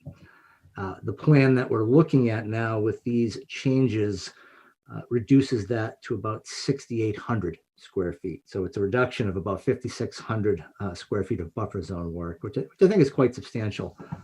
We took a close look really at what you were asking for. And I think this addresses the comments that we heard. The closest limit of disturbance is about 60 feet from the tip of the wetland. You've got a peak on that left-hand side where we have a dimension. That's about 60 feet to the disturbance line. And that disturbance line, we were somewhat conservative with that as well. We wanted to make sure there was room at the bottom of the wall to construct that wall. The reality is, the yard's going to go to the top of the wall. You're really not going to go beyond that. And so that area will kind of grow in and really be natural as well. We just wanted to provide some room to construct the wall. So with that, I think that's really the changes that we made and the reduction to buffer zone that we're proposing based on your comments. Okay, thanks, Mr. Cusick. So the black line is the new PIB? That is correct. The black line, and you can see the dots there. Yep, we Yep. try to place those. I Okay. think your comment last time too was just to make sure that we place those a little better. They actually go all the way up on the actual plan. This is more of a graphic to show it. For some reason it was frozen, but on the actual plan, it goes all the way up to the 100-foot buffer behind the wall. For some reason that didn't carry over to that graphic.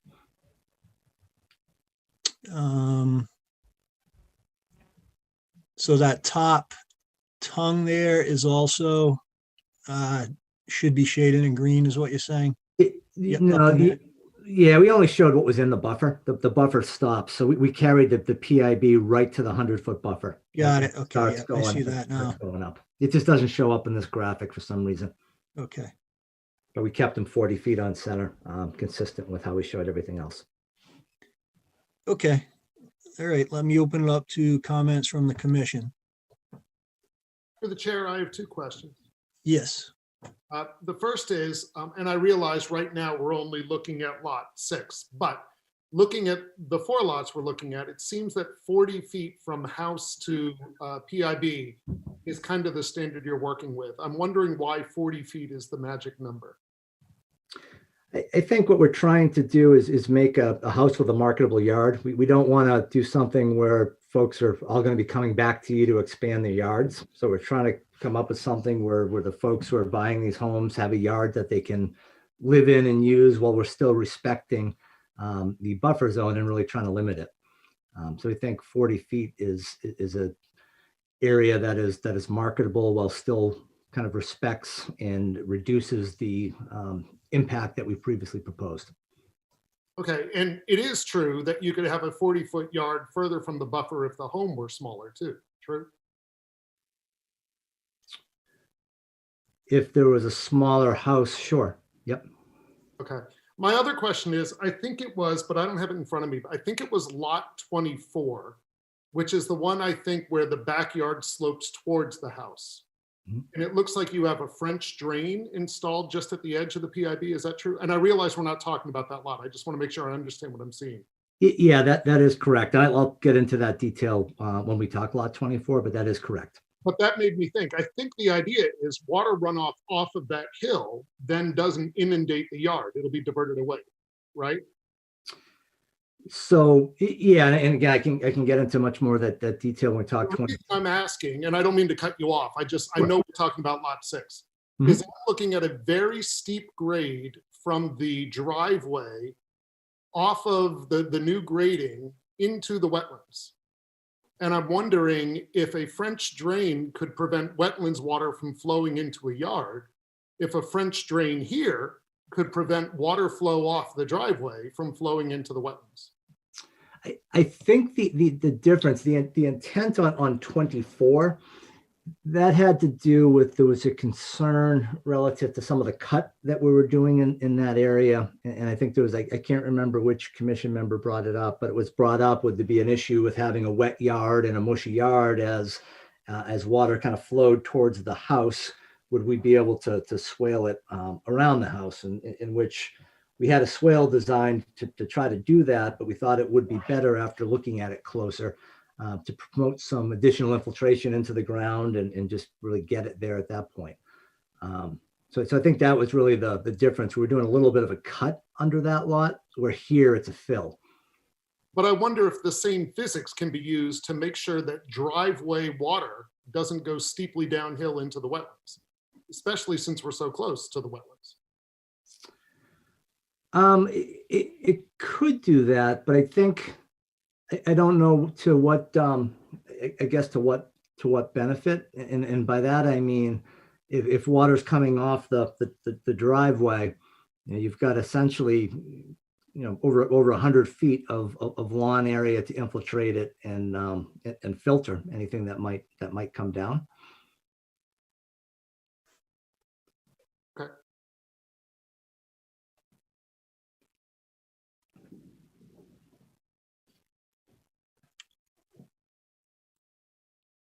Comments from other commission members?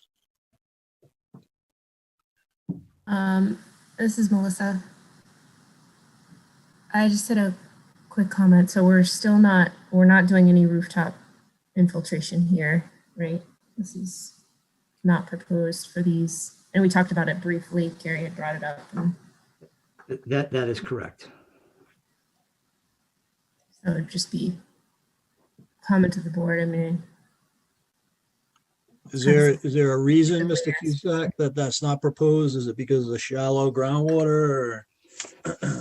Yeah, I mean, I think so. When everything was designed, we wanted to make sure that the basins were sized appropriately for handling the flow rates and everything that we had, and they were.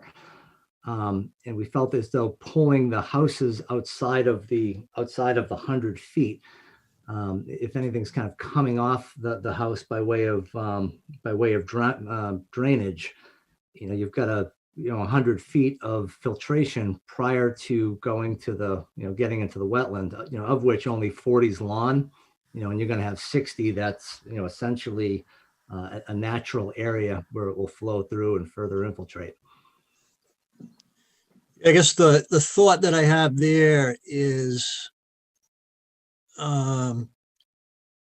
typically, if a lot like this was approved, there's a condition where, environmentally friendly, fertilizers, that type of thing is mandated as part of the upkeep of the property, going forward. That's very difficult to enforce. And, my sense is a lot of folks don't particularly pay attention to that and just have Scots come out and do the fertilizer anyways. So, I understand kind of the rationale there. There's 40 feet of lawn area where you have, overflow before it gets to the wetland. But I think in a lot of cases, that stormwater is picking up, those fertilizers and pesticides and things like that, and, carrying it directly into the wetland. So that would be my point. And the commission doesn't have the resources to go out and to, enforce, the order of conditions on all these subdivisions, so that's kind of my point.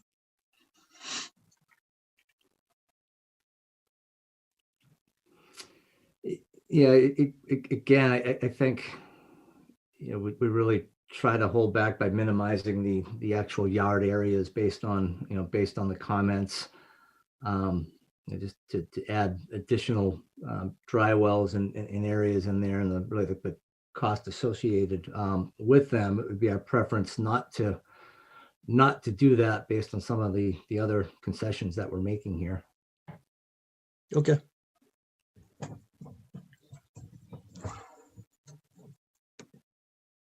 Through the chair, Yes, Mr. Harrow, go ahead. my simple question, I guess, which is going to apply to all of these.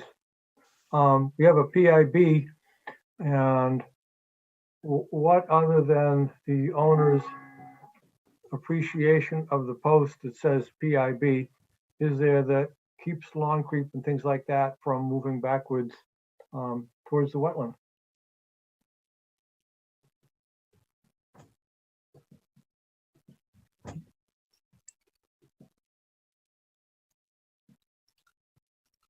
Okay. Just to, I guess, maybe piggyback off of Ed's comment, and I appreciate the pullback here from the buffer. I think it's an improvement from the last plan that we saw. But we had an issue, I'm just trying to remember if we worked it into our standard conditions or not, with over at the Legacy Farms, and it had to do with the sequence of when PIBs were put in versus when homeowners were buying homes and the homeowners association. So in that, historically speaking, we saw a situation where homeowners were moving into purchasing homes and moving in before a PIB was put up in the field. And so they didn't know where it was, and they were constructing fences and playgrounds and stuff back in that area. And we had issues with that. Is that something with these individual lots that we could condition? We would not have an issue with that whatsoever. So if they were done in, if they put in before occupancy, that would be fine. I understand your concern. It's kind of tough to unring that bell, right, when somebody sees that. So I think that makes a lot of sense. Yeah, and to Melissa's point, at Legacy Farms, the developers were getting a little ahead of themselves with, constructing the houses and selling them to homeowners without the homeowners really understanding, what a PIB was, what they weren't and were able to do, and those types of things. Coupled with very busy site plans that are attached to, the purchase and sale agreement that, your layperson who's not an engineer, has no idea what's on them and what they mean.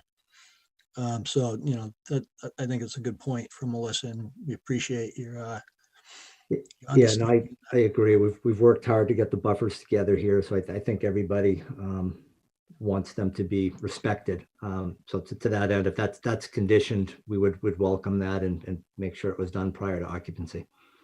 Yep. Yep. And just to echo Melissa's point too, we appreciate the pullback to the from the buffer zone on this. So, okay. All right. Do you want to move to the next one?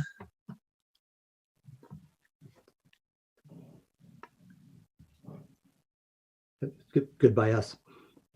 Okay. Yeah, I think, I don't think we're ready to vote on this tonight, just because, the alternatives analysis came in this afternoon. I haven't gotten a chance to look at it. Matt hasn't reviewed it. Don hasn't reviewed it. So before, we move forward with voting, just want to make sure that, and I know that Goddard does a very diligent job of, presenting the data and that type of thing. But, I just want to make sure we have adequate time to review it and digest it. Hopefully you guys can understand that. Yeah, and I think what you'll see on that, I think there was a cumulative impact that was that was presented as part of the subdivision when you reviewed and approved that. This shows reductions to what was presented there. So it just shows based on some of these changes that we're making throughout, it's actually less than what was presented previously. Right. So I guess I'd be hopeful if possible that I think we were hopeful to get approved tonight based on these changes. I think the cumulative impact it's just really showing a reduction kind of based on these changes that we're presenting to you, and how much of the buffer zone were pulled back. And you can see the other lots, they're all going to be very, very similar based on the amount of reduction that we're proposing. Okay, Matt, did you, what's your sense there? Yeah, I mean, typically the commission, likes to have documents like that fully vetted. But if the previous analysis for the subdivision was essentially signed off on, and this revised one, is going to show a reduction in those numbers, if anything, then it seems as though, unless there's some significant error in math or something in the new document, it seems as though it's likely, nothing significant to come out of that, I would think. Mm-hmm.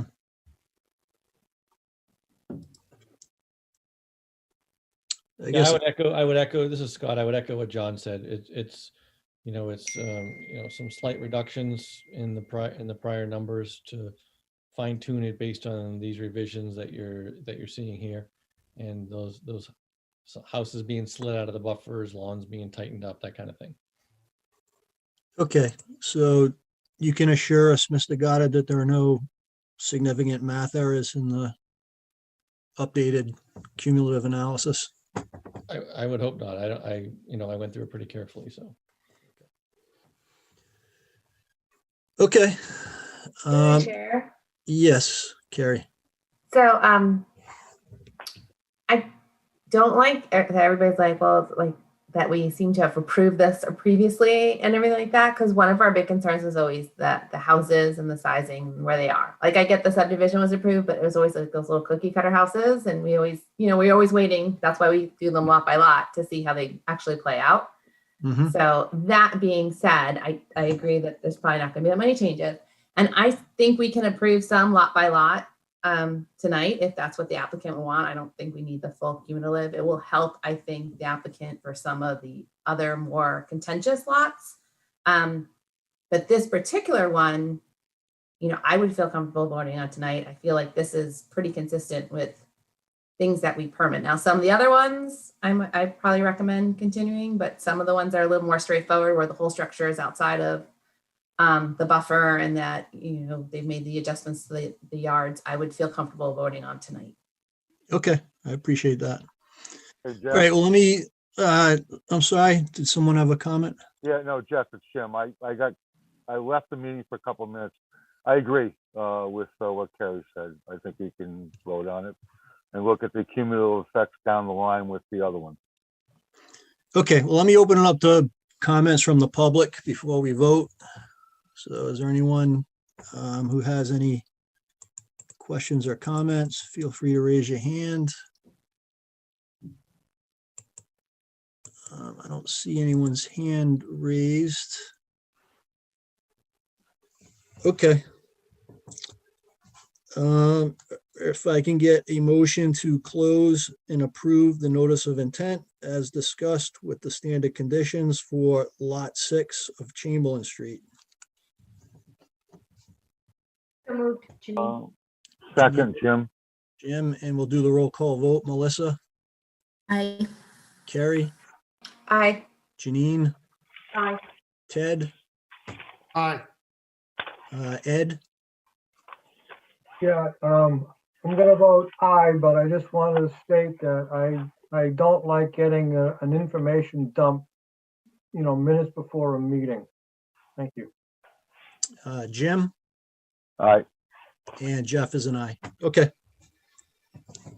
And that will be, it's 3 weeks to our next meeting, so that'll be signed by Don on the commission's behalf. Thank you. You're welcome. Okay, moving along to lot 14. Okay. So 14 is that's getting called up. It's just very, very similar. We took really the same approach as we did on lot 6 with respect to reducing the yards beyond what was previously shown. And there was also some, I guess I'll call it a house cleaning item. We had a building addition that somehow was in there. You can see that red dash to the left. That was incorrectly shown. It was in the setback. So that's been removed. And again, I don't recall which commissioner mentioned it, but it was a very good comment about, hey, we've got the ability to slide the driveway further from the wetland. So you'll notice that the driveway is moved plan left. You can see that in the black line. The red line is where it was previously shown.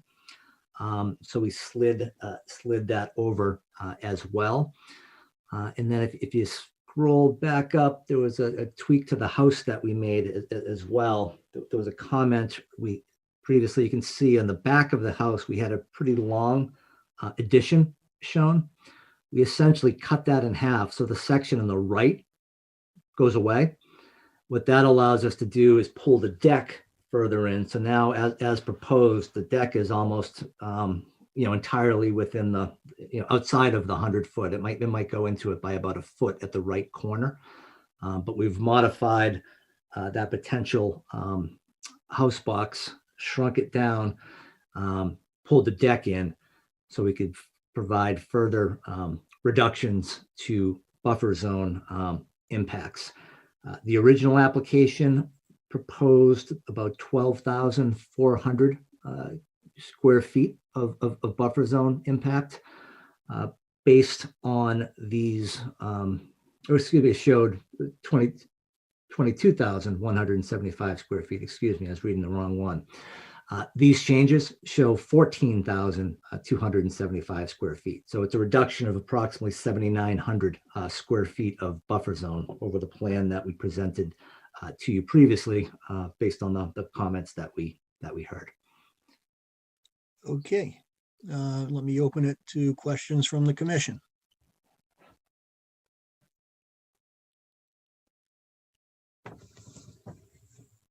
Through the chair. Yes, Ted. So I'm seeing the magical 40 feet again in a lot of places. I wonder what the distance is from the house to the spot. I don't know, I've lost track of north, south, east, west, but at the top where the new PIB is at its closest to the 50-foot. What is the distance from that spot to the house? And then similarly, what's the distance from the house to the bottom of the graph where the new PIB is almost on the 50-foot? Why aren't we adhering to the 40 feet there? So the PIBs are still 60 feet from the wetlands. So we pulled that back further. That bump out, I believe, is 10 feet. And Scott or Sean could correct me if that's not correct. But that's 10 feet. So that's what we held the 40 feet from that corner. And then I'm sorry, Ted, I didn't follow the other area you were asking about. Yeah, and I was re-looking at some of the map. I was assuming that your old red line was right up against the 50 as it was often. It's not here. So it is though at the bottom, I think. The old red line is almost on top of the 50, right? Yeah, it was probably about 50, Right. call it 50. And it looks like, and I thank you for pulling the PIBs way away in other spots, but I'm wondering down there, right by where it says lot 14, it looks as though the PIB hasn't been moved much from the previous one. Is there a reason why not? We were frankly just trying to work with the grading. So right now there's a grade point, which is 474.4 right at the corner of the house, where a portion then drains to the back of the house. And then the other portion will then kind of drain around. You can see somewhat of a little bit of a swale there. So that's really just to get the grading to work in that area. From looking at it, I could probably pull those in a little bit there just to make sure that we're getting a full 60 feet. Let me try to zoom up to see where we're at. If you give me a moment.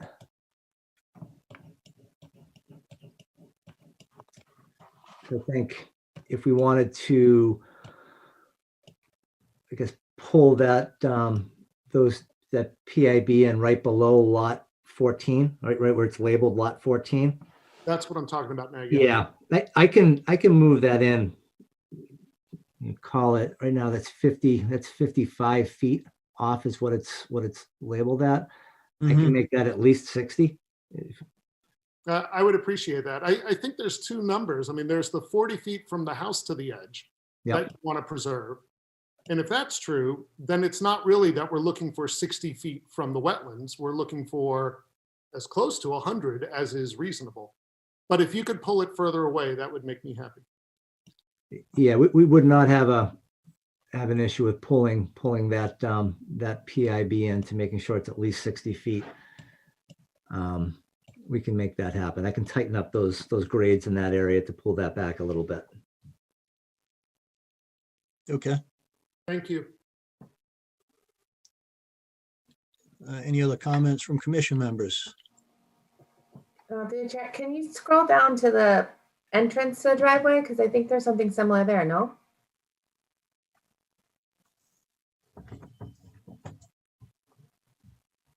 Yeah, same, pulling that over to the left some. I'm just curious of why you would need it that wide, the yardage in the front, if the driveway's been moved over. Yeah, that can be slid over a little bit too. There's no reason why we can't slide that over. Okay. All right. Do we have any questions or comments from the public? Scroll through. Chair, Yes, Matt. just wanted to make one point on this that would apply to any of these.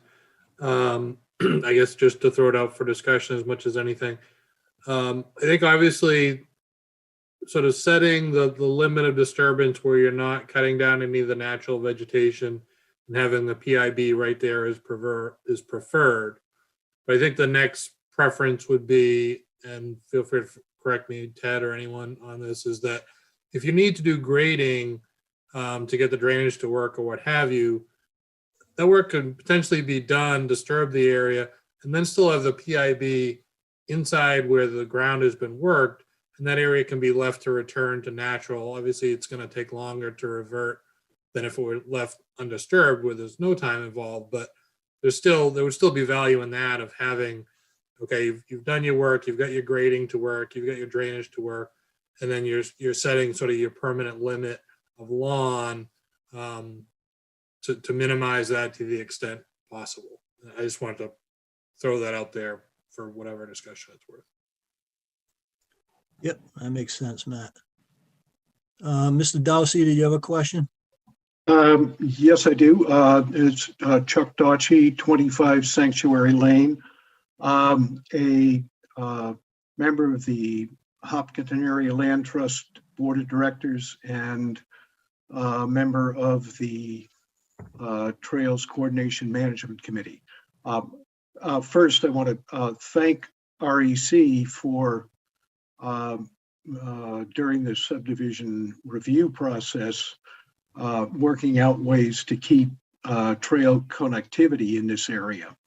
And in fact, I notice on the Lot 14 grading plan, they've appear to have set up some grading in the lower left corner of the plan that will accommodate a reasonable slope for a trail that is going to go down through that narrow easement. My one concern is it appears that the proposed grading and work area for lot 14 on the northerly side, the left hand on the plan, goes outside the property boundary and into what is designated on the plan as open space. That is something that perhaps can be worked out, but it may slightly complicate the arrangements for acceptance of a conservation restriction, which ultimately is required by the planning board's approval. I only bring that up because I hope that if some minor changes are needed to be made in that area, that it would not necessarily require the applicant to come back to the commission for a full re-review of that lot. That's my only comment. Thank you. Thank you.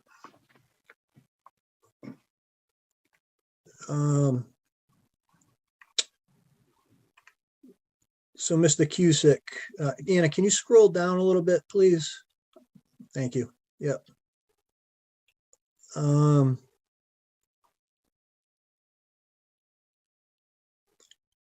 don't know where the trail was being proposed here. I don't see it on the plan. Yeah, no, I think it's, if you look at Chamberlain Street, there's a little sliver. Oh, right here. I think right up there was my recollection. I don't have the overall plan handy, but that's what I recall. Okay. That looks like it's all outside the buffer zone there anyways. Correct. Yeah. Okay. Okay. All right. Are there any other comments from the public? Through the chair. Yes, Ed. This is Ed. To Chuck's point about things not seeming to line up on the boundary now that it's not visible because it's a little higher up, is he corrected that, or is it a mistake on someone's part? I think that's another lot, or open space, it's actually, I think, open space. Is that correct, Mr. Cusick? That is correct. Yes, That is open space. Yeah, that's why that little sliver was left. There's an old foundation there that the planning board wanted to be preserved. Okay.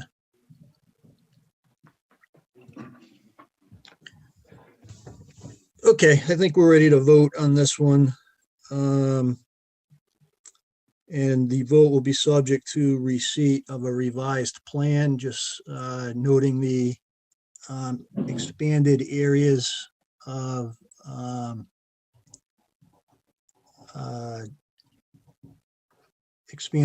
that we're looking at here, where the PIB will be pulled back a little bit closer towards the house and away from the wetland area, Mr. Cusick, right? Yep, that is correct. Yeah, we'll hold that 40 feet up front. We'll pull that in a little bit. And then along the At those frontage, two locations, yep. Yep, and along the frontage, we can pull that over. We're showing that wider than it needs to be.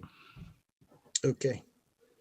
All right, so if I can get a motion to close and approve the notice of intent for lot 14 Chamberlain Street, So moved. Yeah. in a second. I'll second. Carrie, I'll second. All right, Carrie, and we'll do the roll call vote. Melissa, Aye. Carrie, Aye. Janine, Aye. Ted, Aye. Ed. Aye. Jim, Aye. and Jeff is an aye. All right. Okay, lot 24. Through the chair.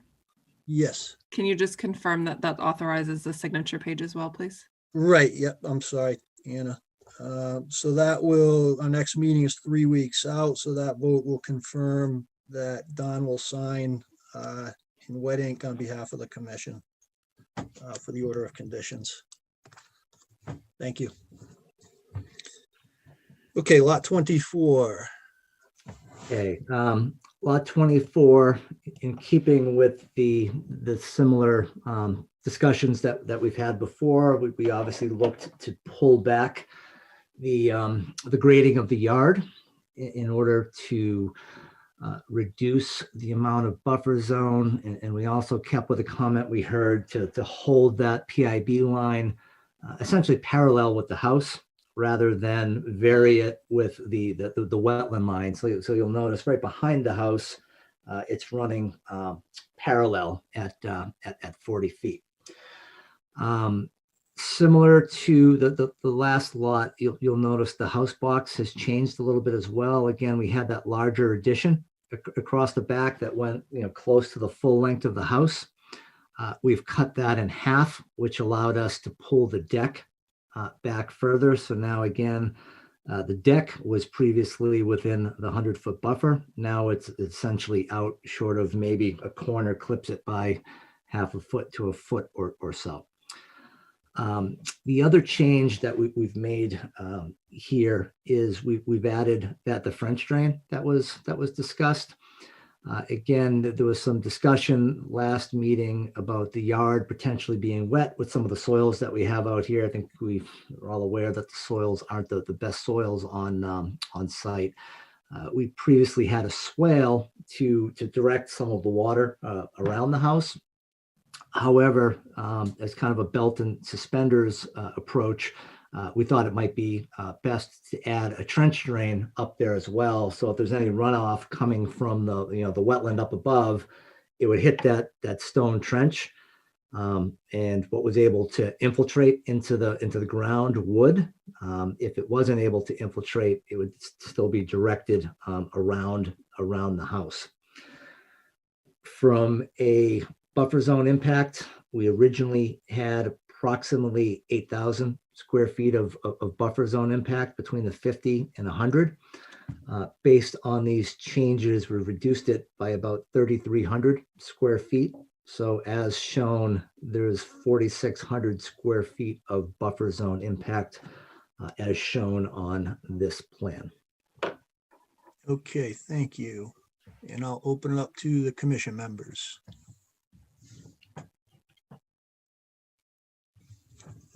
So I have a question. Yes, Janine. In the right-hand corner, right outside the cul-de-sac, could the PIVs follow the 100 instead of drifting off to the right? We can, we just did that to follow the trench drain, but I think to Matt's comment on the last application, we could bring that straight down and just have that, the trench drain carry over. Because we need that elevation to get it to daylight. But we could stop the PIB at the 100 and then shoot right down to the street. That's not a problem at all. That's a good comment. Yep. Okay, thank you, Janine. Any other comments from commission members? Chair? Yes, Matt. John, is there a detail for this trench drain in this plan set? It's essentially, we just call out what it is. We have a note that says it's a 2 foot by 2 foot trench drain with 3/4 inch double wash stone wrapped in filter fabric. I guess just be a question for the commission if they want to see an actual detail in the plan as opposed to just a note. Yeah, I mean, Mr. Cusick, would it be a, I don't think not an issue at all. Okay, if you can put a detail, that'd be great. I think that's a good comment. So when they're constructing it, they have something other than just a note to go by. Can do that. Okay. Thank you, Matt. Let me open it up to questions from the public, comments from the public. And I don't see anyone's hand raised. Okay, so if we can just, if we can get. Yeah, I have a quick and easy question, I think. Yes. Ted. Where does that water go when it exits the French drain? It heads down towards the the well, and that's the emergency crossing. If you actually go to the next page up, the cover sheet, you might be able to see it a little bit better.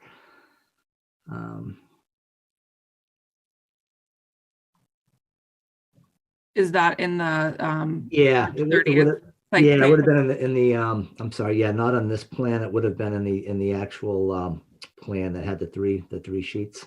But I think you're saying it re-enters the wetland? That is correct. So that's where the emergency crossing is. Yep, yeah, right there you can kind of see you've got the wetland that went through. Then we had the emergency crossing that went between Wayland and Chamberlain. It just directs it down towards that wetland area.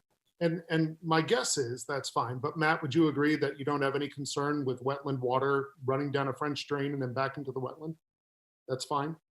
Yeah, I think that's fine as long as the outlet is adequately protected where it daylights. That it'd be something to monitor for erosion.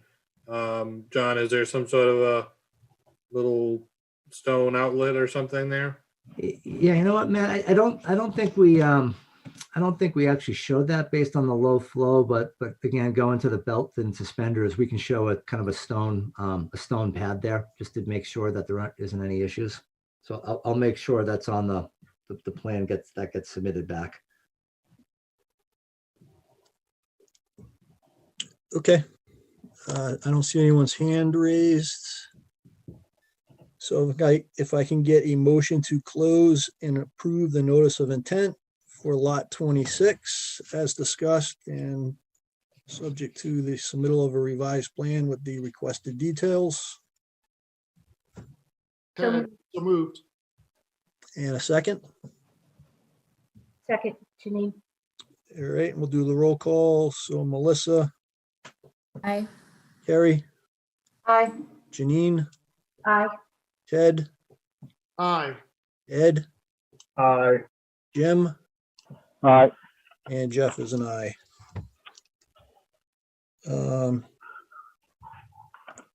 Great. And so that was lot 24. I'm sorry. And just confirming that our next meeting is 3 weeks out. So Don will sign on behalf of the commission members. Jeff, this is Jim. Yep. Did we make that provisional on them including the details for that drain? Yes. Yeah. Okay, great. Thank you. You're welcome. Okay. And lot 26. All right, lot 26. This is the last lot, and you'll notice the pattern here. So again, similarly, what we've done is we've held the side and rear yard at 40 feet. We've held the PIBs to be parallel with the house rather than following the buffer zone. And based on that, there was a pretty significant reduction in the buffer zone work. Originally, there was 13,460 square feet of buffer zone work. That green highlighted on the plan equates to approximately 8,300 square feet. That would be square feet of buffer zone work between the house and the PIBs that are proposed. Okay. And let me open it up to the commission members. Through the chair. Yes, Ted. This one, I think I want to push a little harder on the 40 feet in the backyard because there is the potential for so much side yard that is outside of the 100-foot buffer. I think that if I were a parent, I would rather have that side yard available to me than 40 feet of backyard to kick a soccer ball around. I would love to see the backyard reduced in favor of using the side yard outside of the 100-foot. That's a big yard that ought to be used. And it means the backyard doesn't have to be quite as big in my head.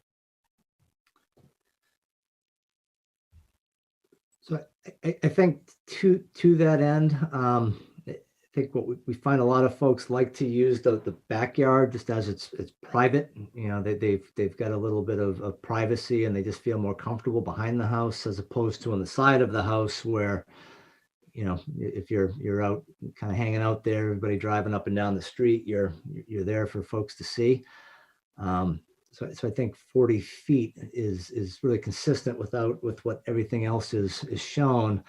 And again, and that's really only at one peak too. If you look at how the wetlands are, it comes up to a very defined kind of triangle point.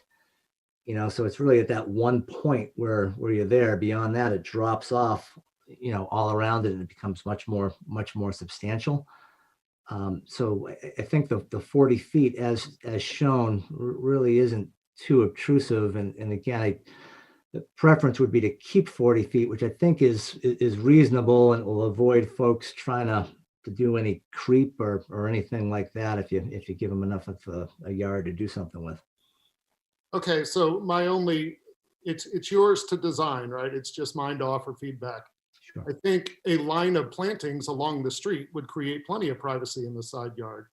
And again, I don't think the goal is to make sure that you have 40, at least to my mind, the goal is not to have 40 feet from the house. The goal is to be as far away from the wetlands as we can make it reasonable. And in my mind, it's reasonable to say, let's use side yard and we can create some privacy over there. So I have more resistance to this plan. Although again, I do appreciate that you pulled it in from the original. I just think this one offers even more room for you to do so than the others.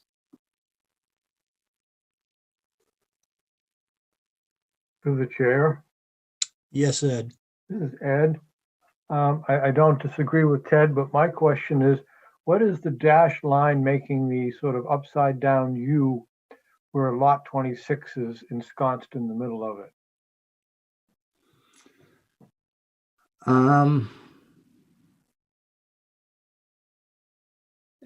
I think that was the limit of disturbance. So that's area is not getting disturbed. And I think the lawn would be going to the 40 feet. I don't think they were clearing that area out.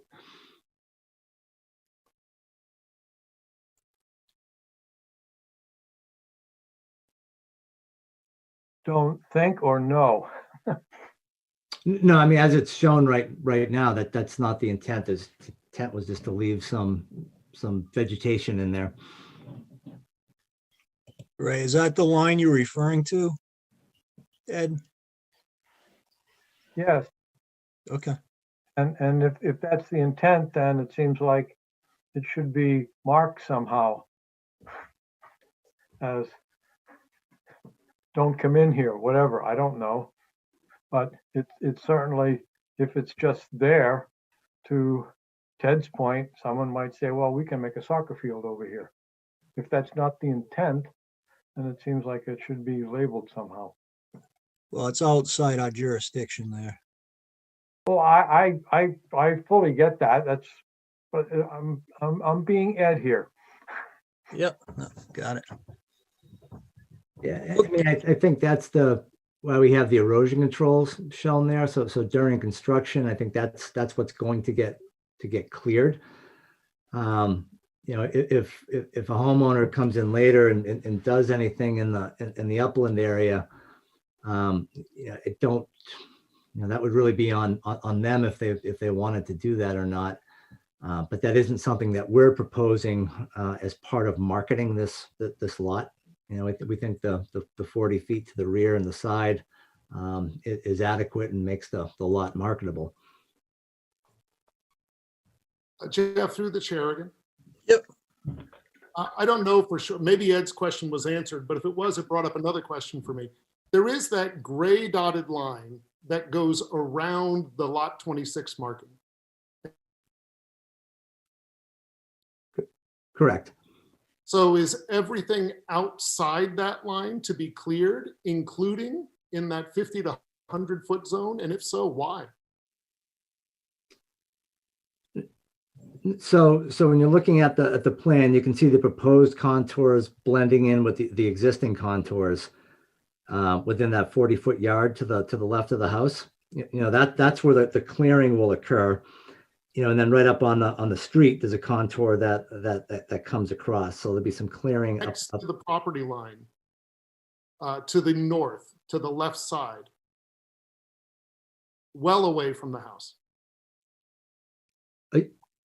So that's carryover from, I guess, call it future, the lot next door.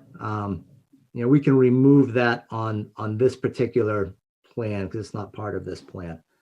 I mean, I can make sure that that's turned off. Does add some confusion. I see what you're saying. Those couple of contours to the left of that dashed line. I think in my house, I'm losing connectivity, so hopefully you can hear me. It's not the contour lines. And if you explained this a second ago, I'm sorry that I'm asking what you already answered. It's not the contour lines I'm looking at. It's the space to the far left between the property line and that gray dashed line. And again, if you answered that question already, I'm sorry, I'm losing connectivity. Yeah, no, I guess what I'm trying to say is I will pull the, for the purpose of this, I'll pull that gray line over. So as part of this, that, there's nothing happening on that. There's some work next door. Then when we come before you, that we'll need to show, but that isn't. But that's not buffer zone. That is correct. It's outside of the buffer zone. Right. But yeah, the intent is on lot 26. Everything beyond that 40 feet, we're just going to leave that natural. So it's upland and the intent is to leave it natural. That's correct. But I'm sorry, Jeff, and maybe I ought to be quiet. It's not outside the buffer line towards the bottom. If Anna were to scroll up a little bit, it looks as though. So that's right there. That's a drain line that was part of the original subdivision. It follows the property line. So that was part of the subdivision and infrastructure that was reviewed and approved. The drain line follows that property line. You can kind of see on the bottom where that manhole is and the pipe. Okay, so that gray dashed line is a drain. Yeah, it's right underneath the property line. It straddles the property line. Okay. The gray line isn't a drain. The black line's a drain. You're talking about that the strange gray dotted line. But yeah, I mean, I think there's two lines. So you've got a gray and white line that's kind of screened. Yeah, those right there. That's a drain line. Is that the one you're talking about, Ted? No, I'm talking about the one just to the right of that. That loops are there. What is that line? And it does go into the 100 and down skirts along the 50. What is that line showing? So that's a limited disturbance line. I will pull that off so it doesn't go there. It's really confusing the way it's shown. But on the plan that I send back to you, that will be removed to avoid any confusion. Okay. And in the shaded green area will extend in the buffer zone all the way to the property line or that drain line. Correct. In that area, right? Yeah. The drain line that gets constructed, that was approved. It's really showing the previous kind of limit of work as part of the infrastructure. So it's mixing two plans a little bit, but it's confusing for this one. Yeah, if you can just clean that up. Yep. If I could, John, I appreciate you cleaning that up. I will say I'm still not happy with the front yard or the backyard side yard choice, and so my vote will weigh in. But I do appreciate cleaning up that edge regardless. Sure. And even though it's not in jurisdiction, I appreciate that to the left outside the 40 isn't going to be cleared. That's nice. Okay. So if Chair? they choose to clear it all he wants. Yeah, it's nice that they're not clearing it. And along that point, I think the PIB should extend all the way to the property line because now there would be no other way for that property owner to appreciate. If it ends where the erosion control barrier is, as it's proposed right now, it's very possible that the next owner would try to clear that side yard for some other purpose. So it should extend all the way to the drainage easement. That's fair. Yeah, we can extend that along the just along the 100 essentially, so they don't go into it. Exactly. And I think Melissa had a really good point before with like the staging and the sequencing of work. And it looks like it's going to play into this, as you mentioned, the adjacent property of like how it's staged with the erosion sediment controls, because it looks like it's not just going to be this lot and when the PIB gets put in and the occupancy and all that stuff. Because a lot of this plays into the adjacent one more so than what we saw in those previous ones. Yeah, yep, exactly. So then they'll kind of match up with what's shown here. So that will then carry over on the next plan that you see. But no, I understand the comment. We'll clean that up on the final plan, and we'll carry those PIBs over to follow the 100-foot and to make sure that it's very clear that that's the limit. Chair? Yes, Matt. So, and I don't know if you can zoom in a little bit more, but it seems like the tree line shows that this area, again, where it says lot 26 in this area we've just been discussing, that's in the outside buffer zone to be preserved. Has that already been cleared? Because it seems like, I don't know if it shows on this figure, but on the plan that was submitted, it shows the tree line. It doesn't show a tree line around that area. It seems like a lot of this lot's already been cleared, or the tree line's wrong or something.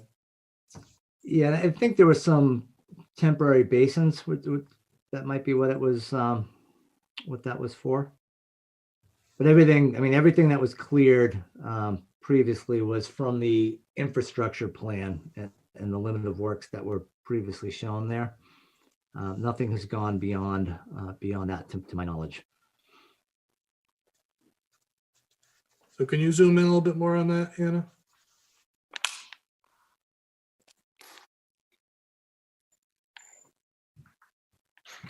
I was trying to see where the tree line is. Maybe a couple more.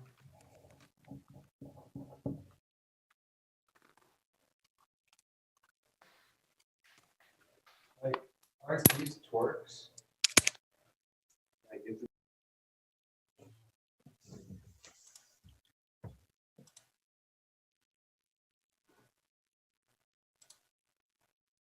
Yeah, so on the plan I have, it shows, you see the tree line's way down already inside the buffer zone. It's toward the bottom, right below where Anna's cursor is. Just for, I guess, full disclosure.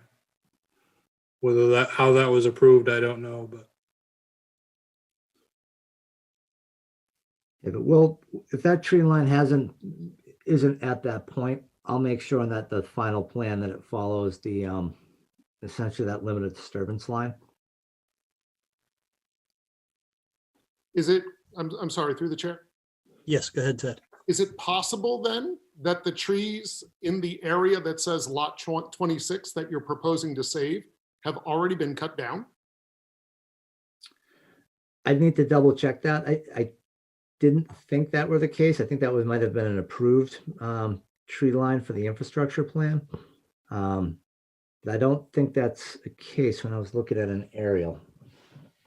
But I'll make sure that that's, as I mentioned, that's actually reflective as to where it is right now. Because while I'm with Janine that I appreciate saving some trees in an area where you, per Conservation Commission, you don't have to. If they've already been chopped down, then we're not saving any trees in that area, right? If they've already been chopped down. I think my question in that regard would be if the tree line is where it is shown on the plan right here, and we have that green area that's to remain buffer zone now, what's the condition there? If it's been cleared, do we need to condition or talk about what's going to go back? Mm-hmm. Through the chair, I propose that we don't vote on this one until we get a little more clarity on what the situation is.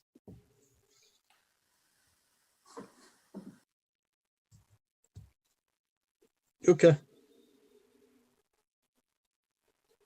Can we just get that little bit more detail around that, Mr. Cusick? Yep, we can do that. Okay. All right, are there any other comments from commission members? So this one will be continued out to our next meeting, which is April 27th. So if you can just send us an email confirming that. Yep. Otherwise, I think, I would, again, appreciate the modifications you made here. this is a lot significant improvement since the last plan. No, I think the plans are coming together, so we appreciate your comments. Good. Okay. I think we're ready to move on to the next application, unless there's any other questions. Thank you. Yeah, thank you all. Yep. Thanks, folks. Bye now. Okay, Nation, 0 Wood Street. This is a continuation of the notice of intent for an access roadway. Yeah, this is Scott Goddard Consulting. I think Joe Marquardt might be on as well. I don't believe we have, unless Joe chimes in differently. We don't have any new information to present at this time, and would like to request a continuation to the next meeting in order to get the peer review completed with a beta, and further to submit a site plan that shows the boundaries of vernal pool habitat displayed on it as well. Okay. So, were you on the meeting? Did you have anything else you wanted to add to that? Okay, so I guess maybe Joe's not on any further. Oh, This is Dave. oh, Dave. Joe's not here. Yeah. Okay, so Dave, did you have anything to add to that? Nope, I do not. Nope. So if that's okay, Mr. Chairman, we'd like to request a continuation to the next meeting. Okay, yep, it's April 27th. And if you can just send us an email, Mr. Goddard. Sure thing. Thank you.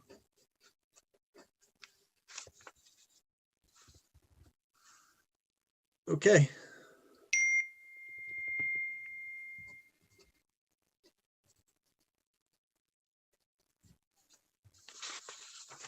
Thank you. All right, so back to the work session items.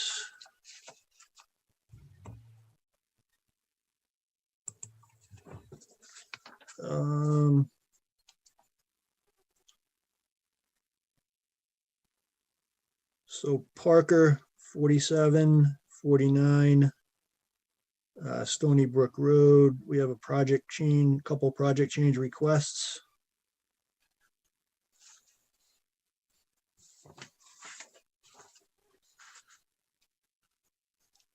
Matt, did you have any background on these? I don't think I saw the. So there were 3 orders of conditions issued for 2 lots. There was an order issued for basically a shared driveway, and then 2 separate orders for 2 individual houses. Okay. And I'm sure Mr. Marquardon's gonna explain in more detail, but I think the plan is now is just a single house. So I think my question would be can any of these orders just be closed out as not really applicable anymore, and maybe, simmer this down to 1 or 2, potentially. I'm not sure why we would need more than 1 order at this point. Okay, Mr. Marquardt, do you want to give us some background? I can. Yep. Back in 2020, Prime Properties came before the board for the 2 lots at Matthew Right, lot 12 and 13, house number 47 and 49 with a common driveway. Prime Properties sold it to Mark Parker. He's on the Zoom, and Dave Wilkinson, the builder, is also on the Zoom. Mark Parker's family, Mark Parker and his family purchased both lots. After consideration, they're going to build only 1 house. And they're also going to get rid of the common driveway. Okay. Had discussions with planning board to remove our rights on the common driveway. We've also had discussions with Chief Slann about firefighting on this particular lot. And we've resubmitted this plan to Board of Health, and it's been reviewed and approved. Basically what we're doing is building a little narrower house, a little bit longer. We have moved the driveway as much as we can out of the buffer zone. We've converted the system from 4 trenches to 3 trenches. Anna, do you have sheet 4? I'm sorry, Dave, you broke up a little bit there. There we go. That, do you have one more, Anna, after that? Should have one more. There's some thick green lines on it.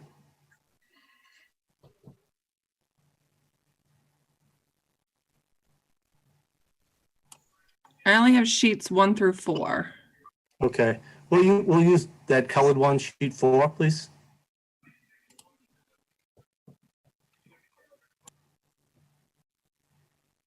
Here we go. So the septic is right there at the top of the page. The original items are shown in red. You can see that the system was a little bit shorter and fatter. We've now lengthened it and narrowed it up. So now the system is outside the buffer zone, just hitting the buffer zone. Okay. The red driveway, it's just kind of at the bottom, kind of running parallel to the wetland, was the common driveway, 16 feet wide with a turnout of about 40 feet and 18 feet wide. That went all the way down. Anna, can you scroll down just a little bit?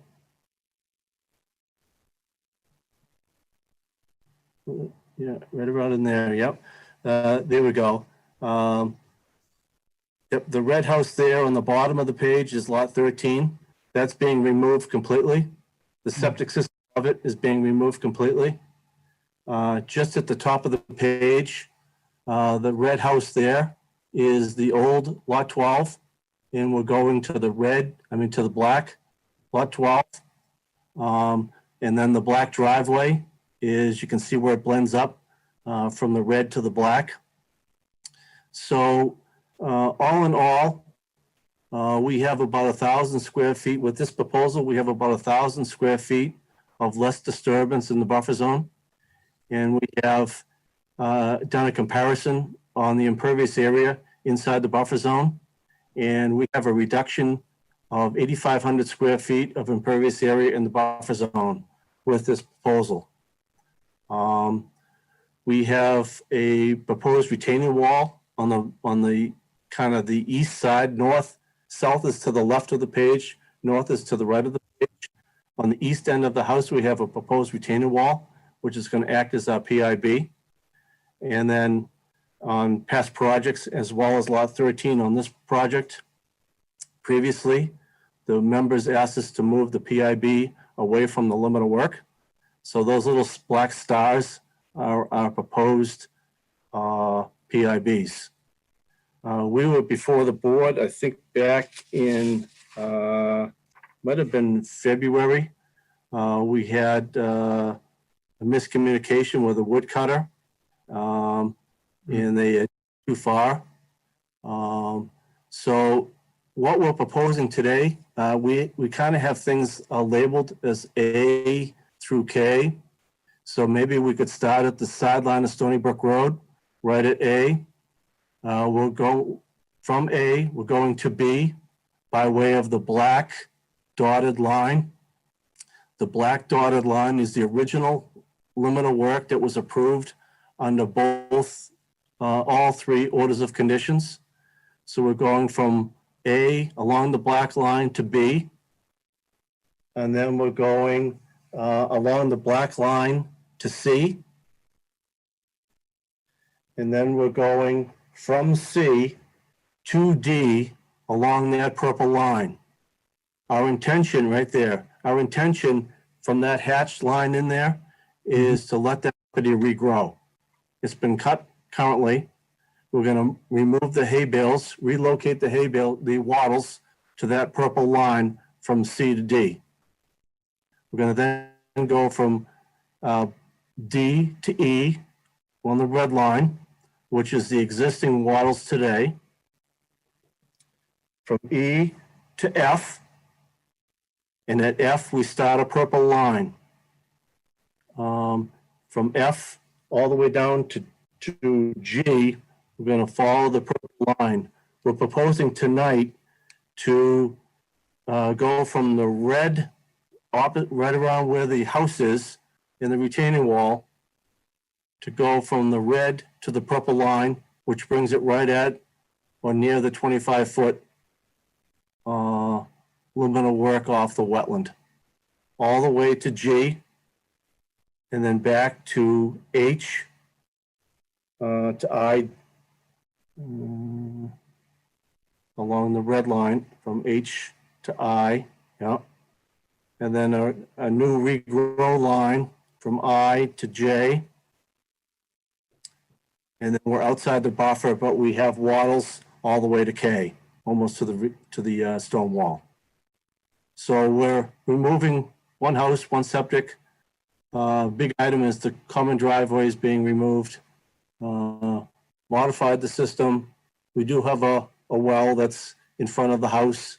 We do propose recharge, as we did before. We do propose PIB. We think it's a much. So the much PIB improvement. is being pulled farther away from the resource area. Right. From the Pretty new, much all along that line. And then the areas that were disturbed, you're proposing to just let grow wild? yes. Yep, from C to D, and then down at the bottom of the page, from I to J. From I to J. Which Yep. is at the bottom of the screen. Yeah. Okay. And Yeah, then, that's area A and area B. As it's Yep, called, there you right? go. I to J. yeah, the That hashed, hatched area there. the hatched area up near A, Mm-hmm.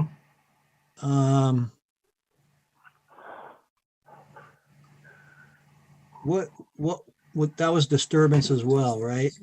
That was the disturbance back when we came before the board back in February. We had some rocks there, and Matt was going to take a look to see. We're hoping that line is, we have two water lines on the ground, one at the black and one at the red. We're going to leave both those there, but the idea is to let that area, that hatched area, regrow. Okay. So the area between C and D, is that newly disturbed? No, it's disturbed to the red line currently. Okay, and that happened at the same time, right? When they did the clearing? Yes, Okay, all correct. right. Sorry, I'm just trying to recall. Yeah. Okay. Mhm.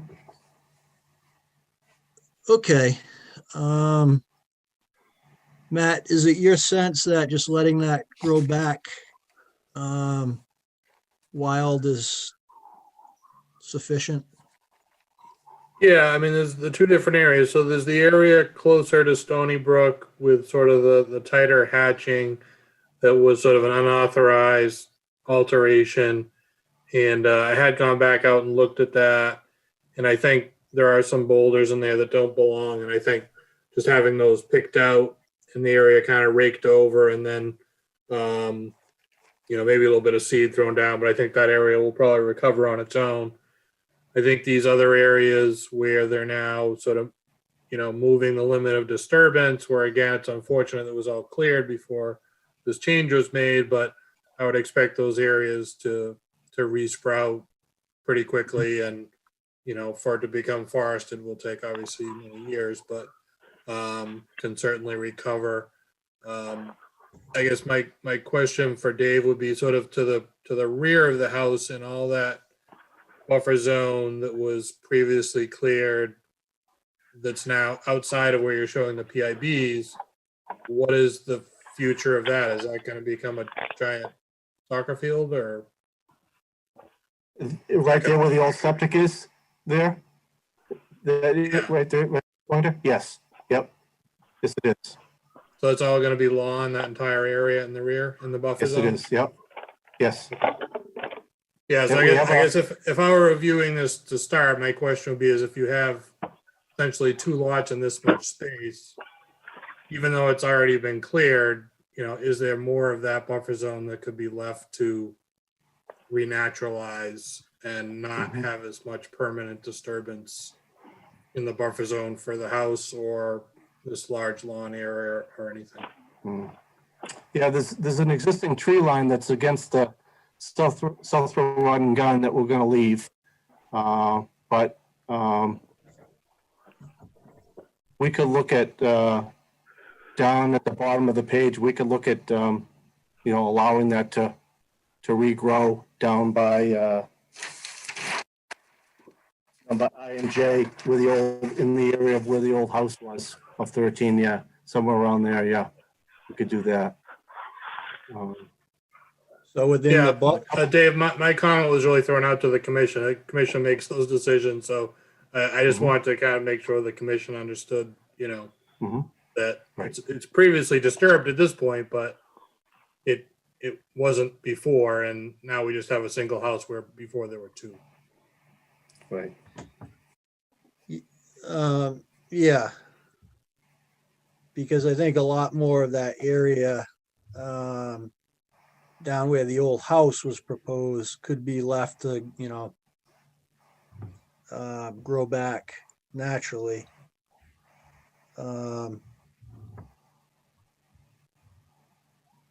This is the 50, this is the 100.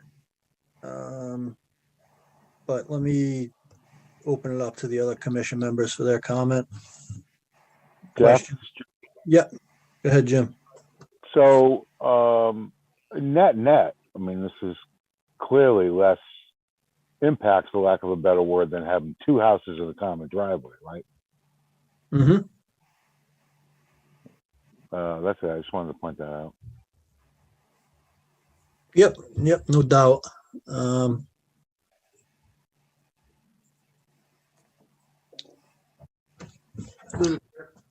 Yes, Ted, go ahead.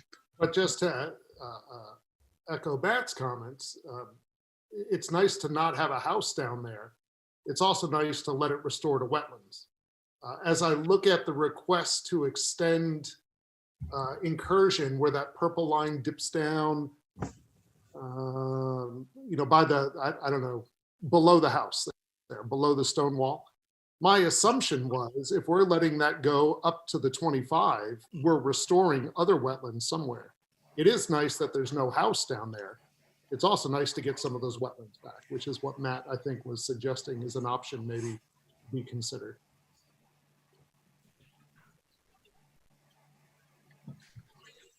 I'd much rather see wetland vegetation in the buffer zones than a lawn.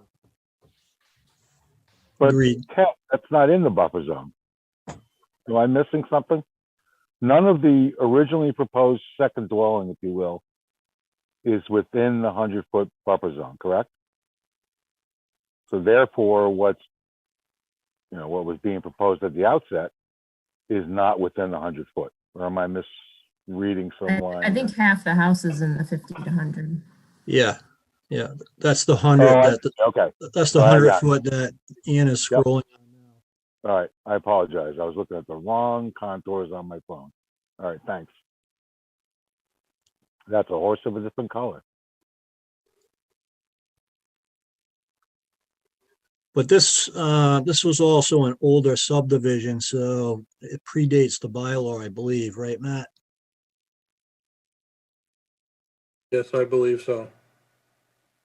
So, that the limits aren't as stringent as they currently are, and it's grandfathered. But if you could, Dave, could you just take a look at, given the fact that there was disturbance, in the buffer zone, maybe you can take a look at some different options down in this area where the other house was to let, some of that buffer zone area grow back wild. Down at the bottom. Yeah.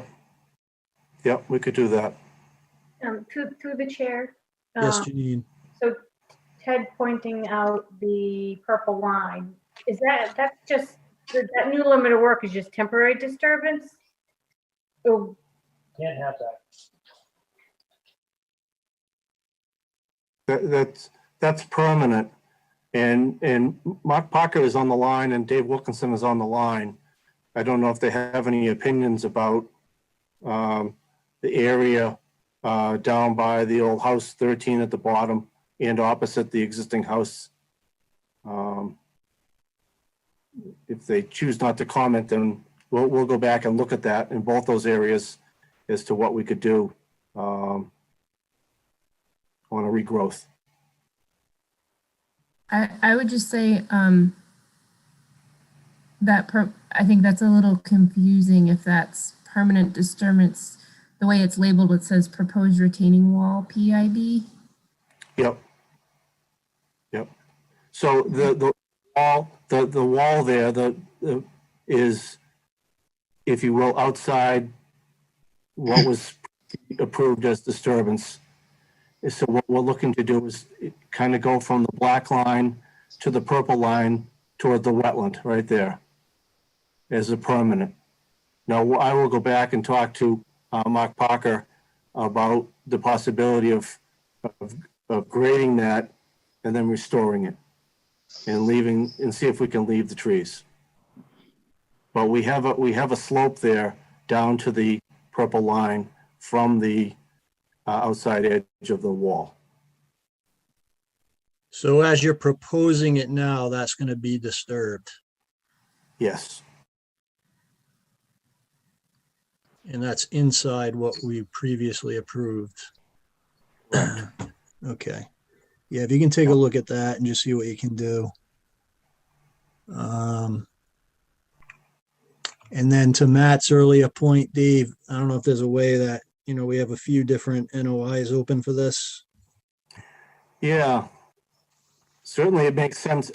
Can we, how do we combine it into the individual lots and can we just ask for a certificate of compliance, if you will, on the common driveway one and to get rid of that one and go with the other two? I think you can just withdraw it, Matt, right? You have an order of conditions, so it would have to go through the certificate of compliance process. Right. And I think the common drive one probably does make the most sense to close out. Right.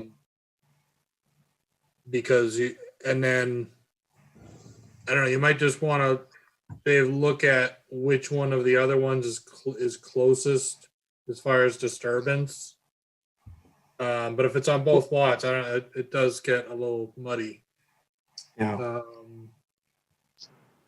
Well, take a look at it, Dave, and maybe we can't clean it up, but I'm even thinking about common driveway. I think the issue is going to come up either now or when there's a certificate of compliance. When those have to be closed out one way or another, it's going to come up. So, I don't know. It might be, I don't know if the applicant has counsel that could maybe chime in on that. Cause I think it's, I'd have to think about it for sure in more thought. And I'm not, there may be sort of legal issues because you've got orders tied to certain lots, but now these lots are together and seems like a lawyer issue to me. Yep. Okay. Okay. So let's, if you guys can kind of regroup on this, we'll continue it out to the 27th. But, directionally, I think it looks good. Okay. Perfect. Thank you very much. You're welcome. Thank you. Okay. Grasshopper Energy. This is a project change request.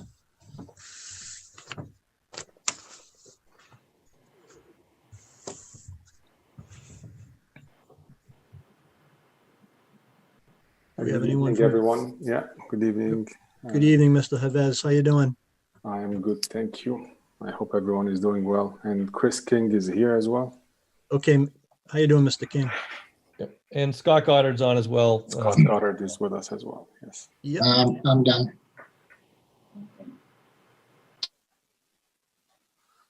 Okay, so I saw Beta's review on the vegetation for the panels.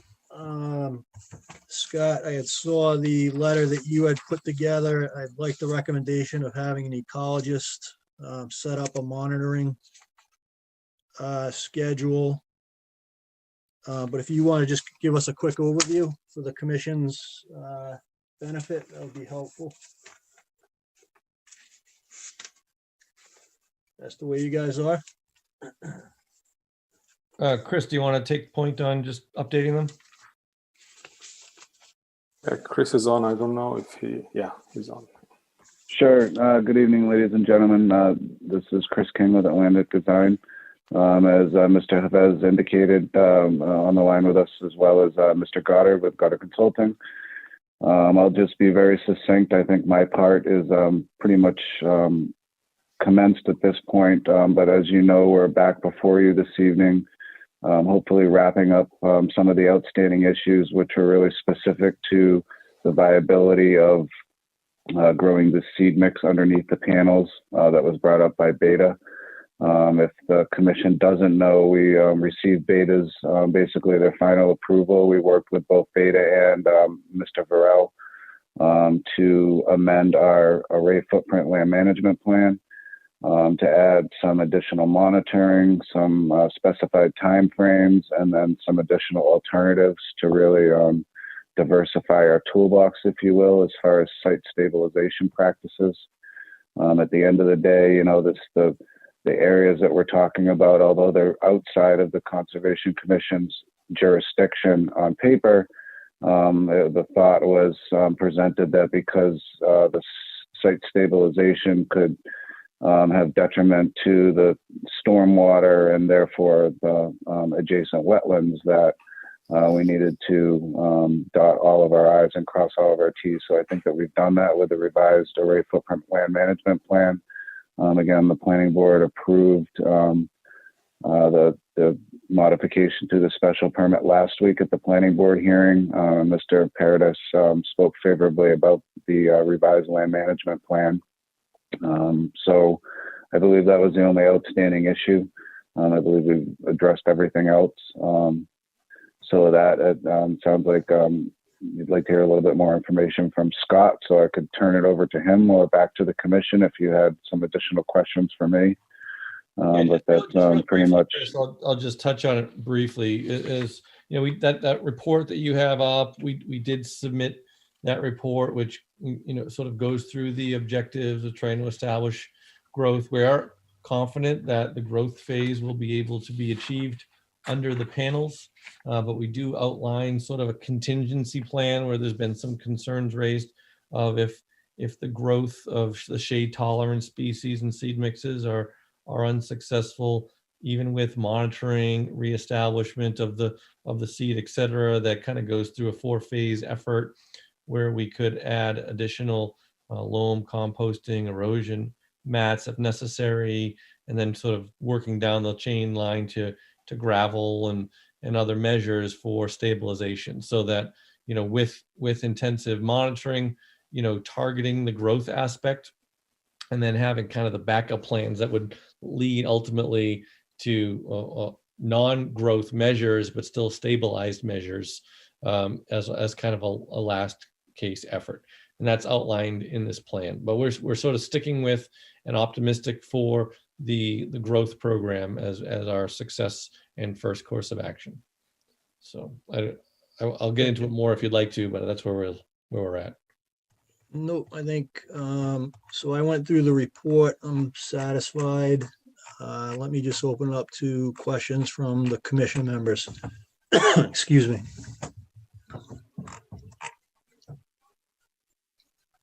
Any questions or comments from commission members?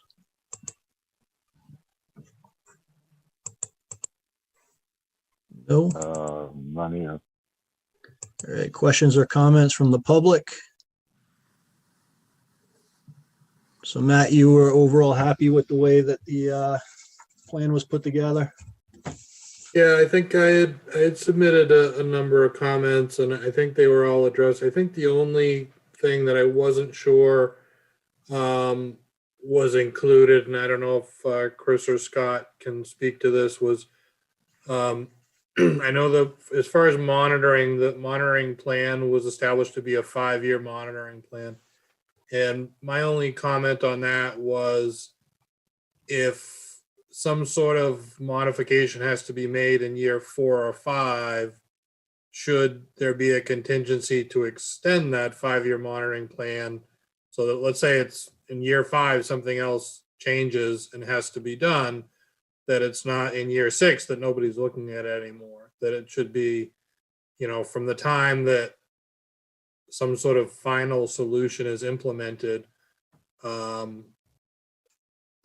if the commission would want to see an extension of that monitoring period or not. That was, I think, the only, and I don't know, it may already be in there. I didn't see that it was, but I'm sure the applicant will correct me if I'm wrong. Well, I mean, Matt, I think, if you're still in the role that you're in now at that time period, and I'm still in the role that I'm in, or whatever, whoever our replacements are, then we have ways of working through these things professionally. If there's additional time needed, that something comes up unexpectedly, this board, the commission has been, good with understanding those types of field contingencies that come up. I would expect 5 years is more than adequate time. When we're talking about establishment of growth, we're going to have a pretty good handle of this thing within 1 to 2 seasons at the most, right? I would expect even the first season, we should probably have a pretty good handle of it. So I'd be surprised if 5 years doesn't tell the story here, and I'm hoping it will be a lot less. But certainly, I can say this now, but 5 years is a long time. But in 5 years, if we come into a problem, then I'm confident we'll work that out with the commission in due course. I don't disagree that hopefully this will all work out beautifully in year 1, and within 5 years it should be wrapped up, but there's a reason why these permits are in writing and not just agreed to verbally. Understood. I mean, Matt, we would have recourse, outside of this if there were issues in year 4 or 5, right? Enforcement and restoration orders, It's part of the, Through the sorry, chair. Jeff. I just had a thought. The part of the O&M, the long-term O&M plan, where there's annual reporting. I don't recall. To be honest with you. Scott, yes, I Mr. remember. Haviz. Yeah, that was regarding the pollinator program, and the commission had asked if we can share with you the reports that will be sent for that program every year for you to see them as well. Right, to the DCR you're Yes, referring to? Yeah. Yep, that was a condition, right? It was a request, I think, not a condition, but yeah. Yep, it was a request that would, right. Yep. And Okay. we agreed to it, yeah.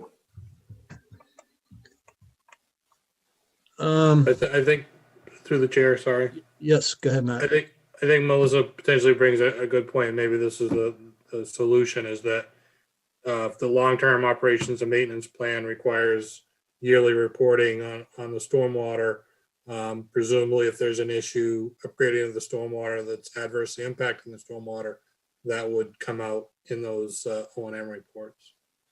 And I presume that's all, that should all be in effect, so. Okay. So we have the ability to, address it at some future point through the O&M plan and other means. Okay, questions or comments from the public? Go ahead and raise your hand. Okay, if I can get a motion to approve the project change as requested.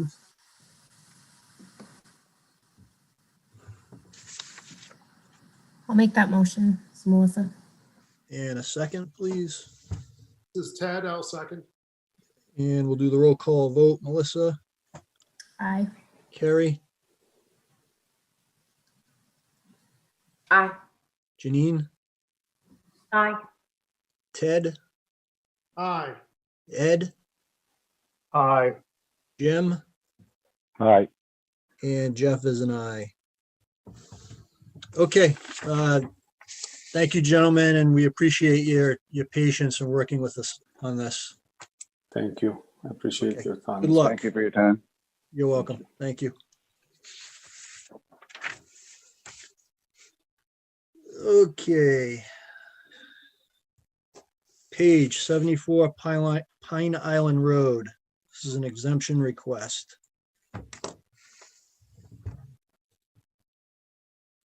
$10 already, good.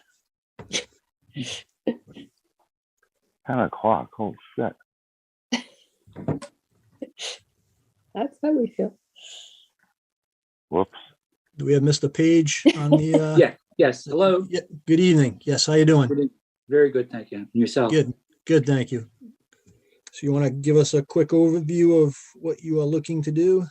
Yes, maybe just a quick background. The area that we are looking to put the retaining wall in has been an area that my prior and my current neighbor has encroached on. And the current neighbor had actually constructed stone or granite steps that he ultimately had to remove part of them because of he encroached over the line. Also, initially, the septic system put in 2001 created a very steep slope in that area. The grading basically left it difficult to get a lawnmower up into that north side of my property. So I think you're looking at a map that was the as-built without the wall drawn in. I sent a picture of this map with the wall drawn in yesterday and also actually prior to that on the 16th. Do you have that? That was with the attachments that I sent.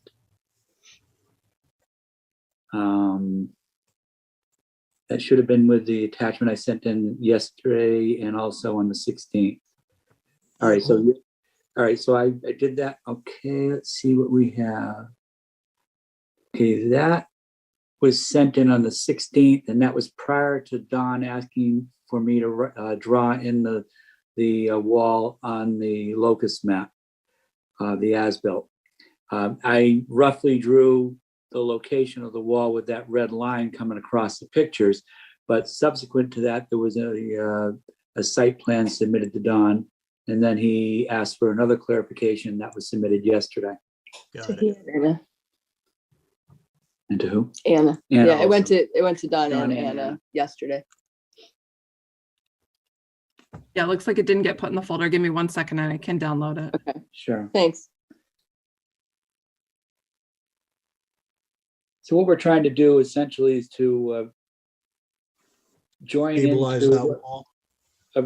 Basically stabilize the wall, join into a partial wall built by my prior neighbor, and continue that across going towards my home, going southerly, which will not eliminate the slope, but will reduce it in a way that would make that easier to access the upper part of the land. When we first moved in, I used to cut the grass back there. And I think what happened was when that retaining or when the septic system went in 20 years ago or so, made it harder to reach that area over there. And I basically kind of let it go, which of course, you know what happens, with the bushes and everything else, they start to grow in a little bit. And now it's to the point where I have to have a little help to clear it out again, just to get it back to somewhat where it was before. Used to have the wildflowers and cut the grass back there. And we had wild blueberry bushes, which we'd like to retain as much as possible and replace. The construction of the wall will get no closer than 17, well, it will go down to about 10 feet from shore. But that will be when it's tapering basically to zero, going into the existing grade. So I would like to start off at about 3.5 feet and taper to zero where it gets closer to the home. And that was, I think, a Were you able to find it, Anna? Yeah, sorry, it was a TIFF, so it wouldn't let me show it. I had to convert it to a PDF. Sorry. Okay, I was just gonna try to It's my bring it up. scanner.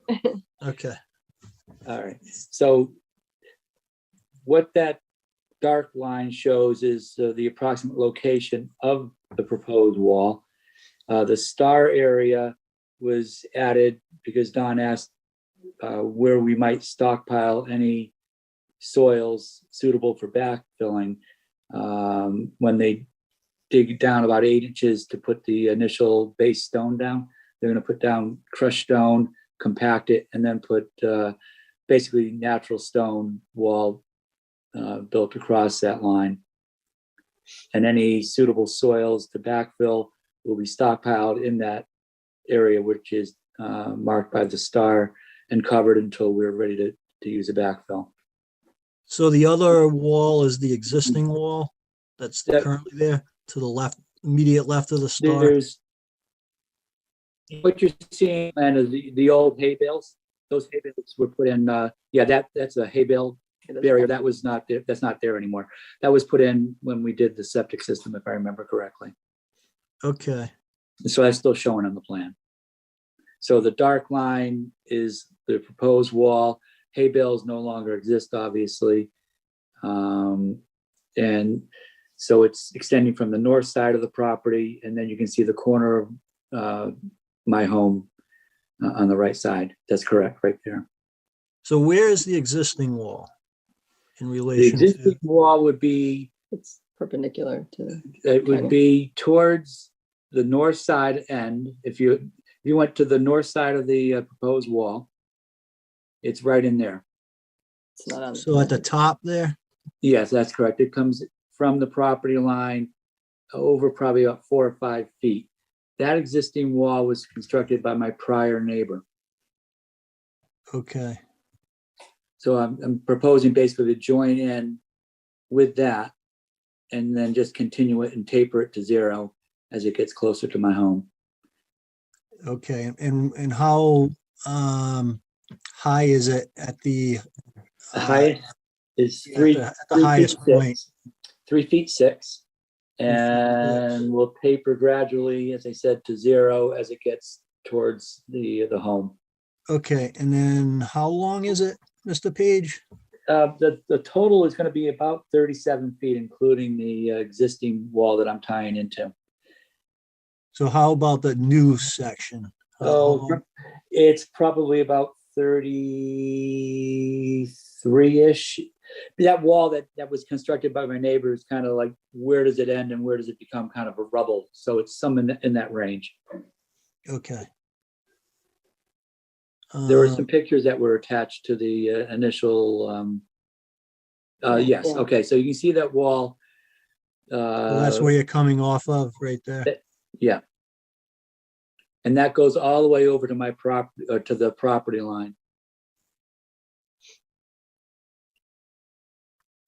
The other stone in front is just rubble from a previous wall that used to have a fence that was destroyed in one storm. A snowstorm blew it over 10 years ago or so. So the area to the right is where my septic system was constructed. And I would like to kind of grade that a little bit more.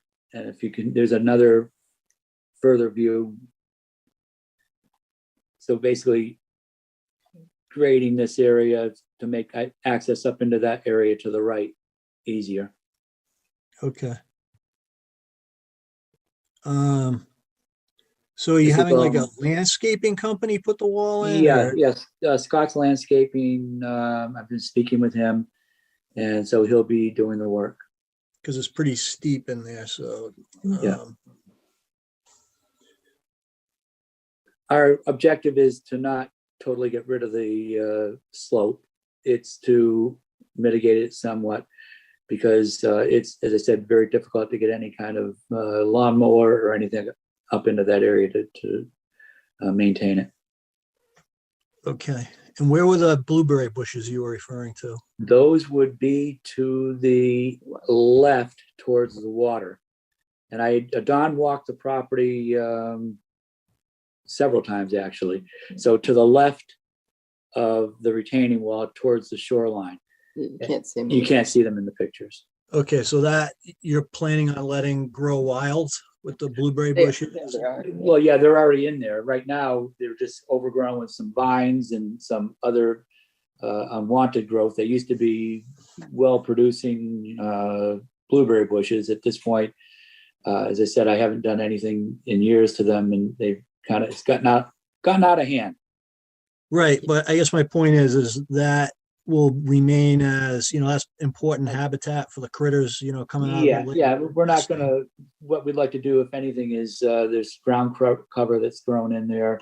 We're not looking to have, a nice flat lawn or anything or whatever. We just want to clean it up and let it stay basically as it is, other than any kind of thorn bushes.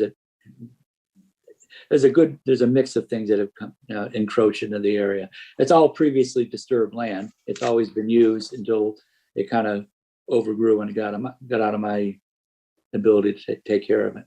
Got it. Okay, I'll open it up to questions from the commission. I think I'm all set.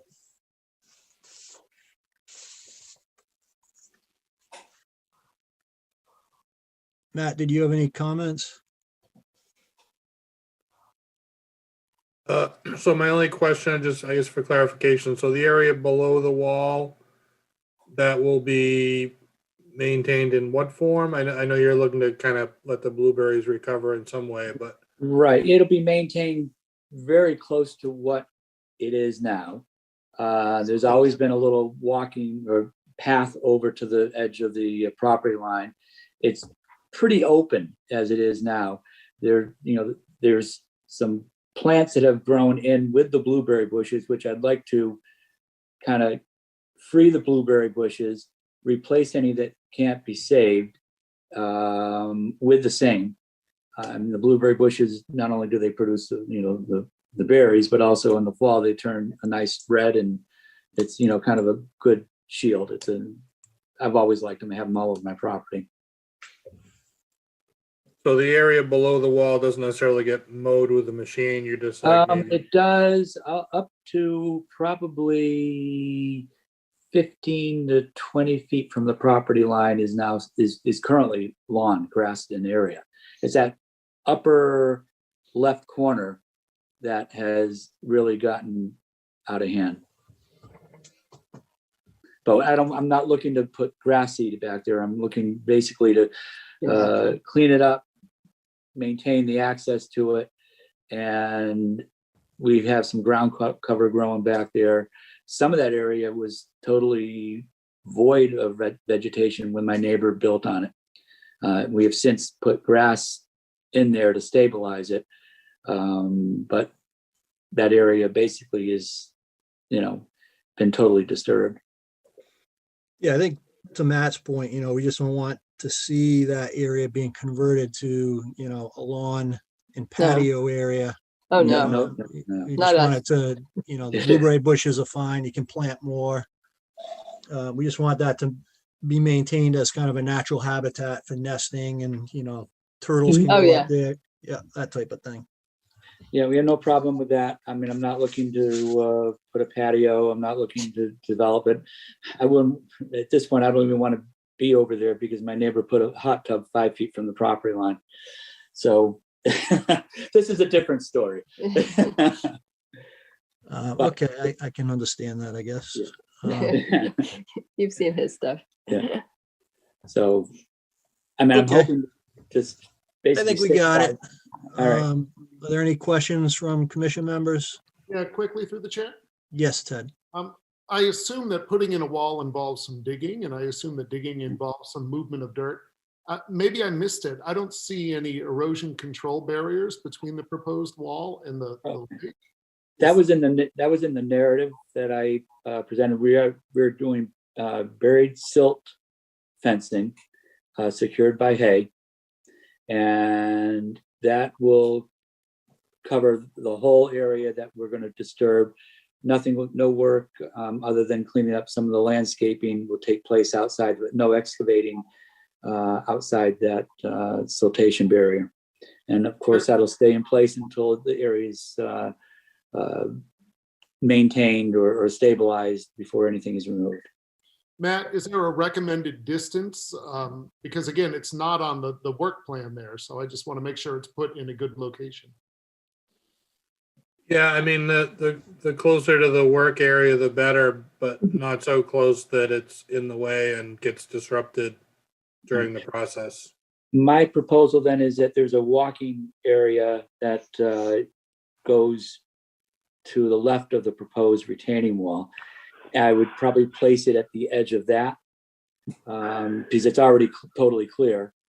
And that way we'd have access on both sides, and it would be in an area that I wouldn't have to dig anything up per se.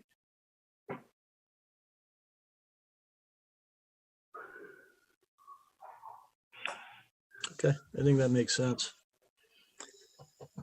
All right, if I can get, well, this is an exemption request, so we don't have to vote on this. So unless there's any other questions from the public or from commission members, I think you're all set, Mr. Page. I appreciate your attention to it, and sorry I got so late tonight. No problem. Great, thank you very much for your patience. Thank you. Have a nice evening. Okay, have a good evening. You too. Bye-bye. Okay, 44 Stony Brook Road, a request for a 3-year extension permit for an order of conditions. I don't know if I had any background on this one either. Through the chair. Yes, Anna. So that they have not started construction yet. They I do have an email from them, but they're looking to start construction within the next 6 months. So they are looking for a 3-year extension permit, but no work has commenced on that site yet. Okay. It seems pretty straightforward then, I think. So if I can get a motion to approve the 3-year extension permit for the order of conditions for 44 Stony Brook. So moved, Ted. And a second, please. Second. And we will do the roll call vote. So Melissa, Aye. Carrie, Aye. Janine, Aye. Ted, Aye. Ed, Aye. Jim, Aye. and Jeff is an aye. Glad that everyone's still awake. But okay. Only barely. Oh, come on, man. Jim, can we, you want I'll be to, brief. I'll be really brief. are you Believe it or sure? not, I'll be real brief. One of the Okay. street, yes, just give me 1 minute, 2 minutes. All right, go ahead. One of the drainage, drainage streams off of Spring Street leading, feeding into Whitehall is, there's a substantial green algae growth. It's because, and I've noticed before a rainstorm, during a rainstorm, and after a rainstorm, there's no water flowing through there. So I think it's because of fertilizer coming off of that neighborhood, maybe some failed septics, but also, and maybe more importantly, leaves that are just stuck in the pipe.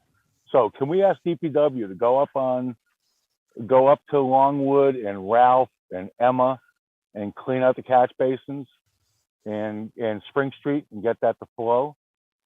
That would help. And then I was wondering, have we sent the letter? I think we did, to lease landscape companies, lawn care companies, advising them not to use nitrogen and fertilizer and phosphorus and fertilizers. Have we sent a letter like that before? I believe so. All right, maybe we can send another one, but can we ask DPW to clean out those catch basins and get that thing flowing? Yeah, I mean, we the can. pipe's about a quarter full, but it's just sitting there. I mean, there's water flowing down the brook, but only because there's this little settling basin there. Right. Yep. No, I know. And to give you some history on this, when those subdivisions were put in, the outfalls were placed on DCR property. Yeah. So Still in our jurisdiction, though. what's that? Still in our it's in our jurisdiction. Even though it's on DCR property, it's in our jurisdiction. It's in the town of Hopkins. Right, but we have to get approval from the DCR to go in to, Well, I'm just saying clean out the catch basin so that it flows onto DCR property, because right now it's not really flowing. Even with the rainstorm that we had like the first of the month, all the other ones were flowing nicely as if there was a rainstorm. This thing's just sitting there stagnant. yeah. A little more than stagnant. Request into the DPW and see if they would be So willing. even if DPW just cleans out the Spring Street catch basin, maybe that'll get it to flow. Yeah. I mean, I looked at a couple of them; they're just stagnant. Yeah. So maybe they can just clean up the Spring Street catch basin. I don't know how frequently they do it, but if they could do that, then maybe this thing will start flowing. Maybe the algae growth will at least stop. Yeah, they did I mean, when they put those outfalls in there, it was, I don't even know if it was up to engineering standards back in the day. You know, it was pretty bad. Yeah, but maybe just a maintenance issue now that I see all the leaves that have accumulated. So it wouldn't be on DCR property, just the catch basin on Spring Street to start off with. Yeah, we can submit a request to the DPW for that. Okay. Longwood and Longwood, well, the neighborhood is Longwood, Emma, and Ralph, I think. And maybe Ralph, right, yeah. So we But could then- request in to have those storm drains.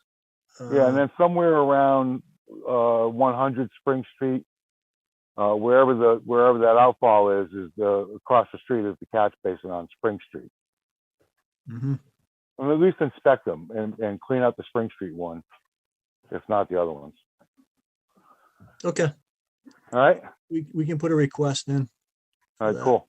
That one right there is on DCR property, I'm pretty sure, but maybe the DPW Yes, can it do is. something. Yeah. No, the outfall is, it's on DCR property, but it's also on town's easement. And you can see all the leaves that are in that little, that's the kind of settling pond. Right. All right. Okay. So across the street from that, by that house, which is I think 100, number 100, is the catch basin on Spring Street. So I think that would help. And ultimately, by the way, I think that retaining wall needs to go away. But that's just one man's opinion. All it's doing is hanging up the leaves. Right. So anyway, all right. Okay. Thank you. All right. Thanks, Jim. Yeah. To the chair, if I can interject, the retaining wall was built originally because of the silt that was coming down Ralph Road and ending up in Whitehall, and the idea was to have it settle out. We're not using sand so much anymore, so the functionality maybe is not so important anymore. But that culvert was way full of sediment some years ago and was cleaned out. Also, if you look at where this flow goes into the lake, the change in the lake at that point is significant with respect to stuff growing in the lake that didn't used to be there. Yeah, I should have pointed that out. And compared to the other storm flows. Yeah, there's a vernal pool right over that, Ed, I believe, right? Pretty close to that outfall. There used to be vernal pool in our backyard, which is now a wet detention basin courtesy of the state and the town's wetland biologist and the town, etc. You're getting me wound up and I'm ready for bed. All right. I was done in 2 minutes for the record.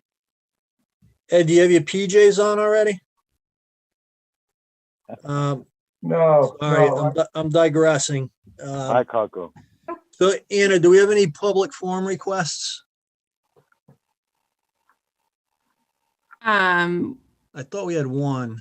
We have my thing, which I do promise is a minute, especially if Anna can pull up the photos I took. Is that Mr. Oh, yeah, right, Ted. The Petrosi Leonard Street thing. Yep, and we also have Aiken. I'm gonna go have a look at what's going on there. Yeah, Yeah, Aiken. I have a quick question from someone in the someone has a hand raised. Yeah, it's Mike Rowan, Historic Commission Chairman, Aiken Park. Oh, okay, that was the public forum request. Yeah, let's just jump to that real quick and then we'll go back to Ted's. So go ahead, Mr. Rowan. Yeah, it's really late. We had our meeting tonight and yours is going twice as long as ours. So I got a lot of empathy for you. Look, we want to restore the roadway over the bridge, the stone bridge. That's the old Corderville Road. We want to do it pretty much with the grades that exist there now, but not exactly. We want to level out the grades. We've hired Siteworks Plus to do the work. We initially had come to you, I think, 3 years ago and talked about minimizing disturbance. I just wanted to understand, what the next steps are from Concom's standpoint. Do you have a scope of work that they're planning on doing there? Yes, it's stone dust added to the existing base to really reestablish the connector to 85 across the bridge, just old dry laid stone bridge over the Sudbury River that extends to Sudbury Valley trustee property in Southborough.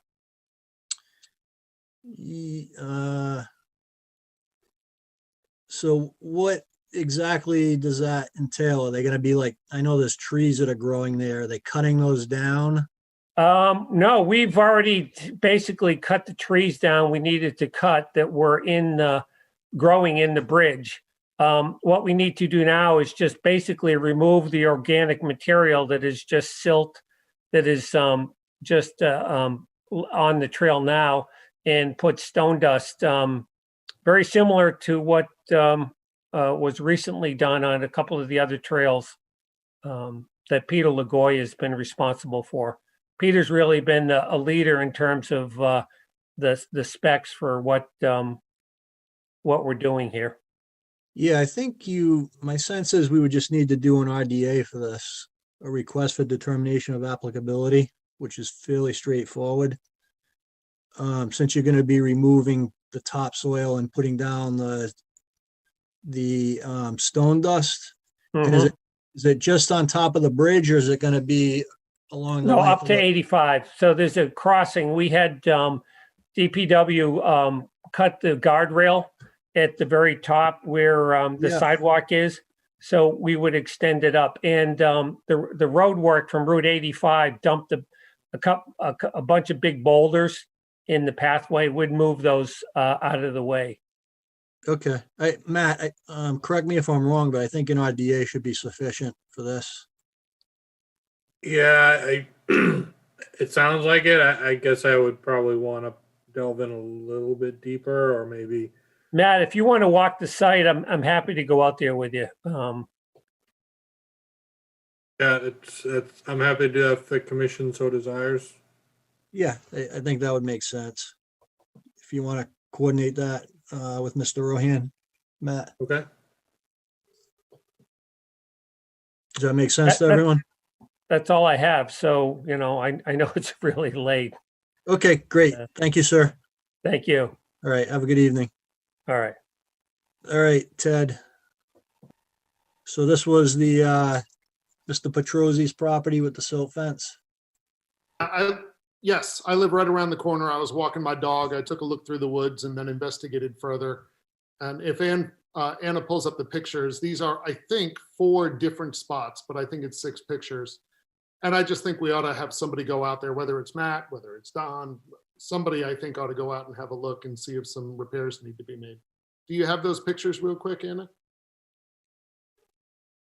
Yeah, Ed and I actually stopped out at the site about a week ago and observed the same thing. Silt fence was, when they did the tree clearing, it looked like they knocked it down in a couple of areas. Yeah. And again, I think my photos represent 4 different spots, I think. Yeah, my files are failing me. For some reason, they didn't all transfer over. So bear with me 1 second. And I know the building inspector and the planner also had a meeting on site with Mr. Petrosi today, and they both brought it up to him as well. Through the chair? Yes, Matt. I had gone out and stopped by the site several weeks ago. I'm trying to see exactly what the date was.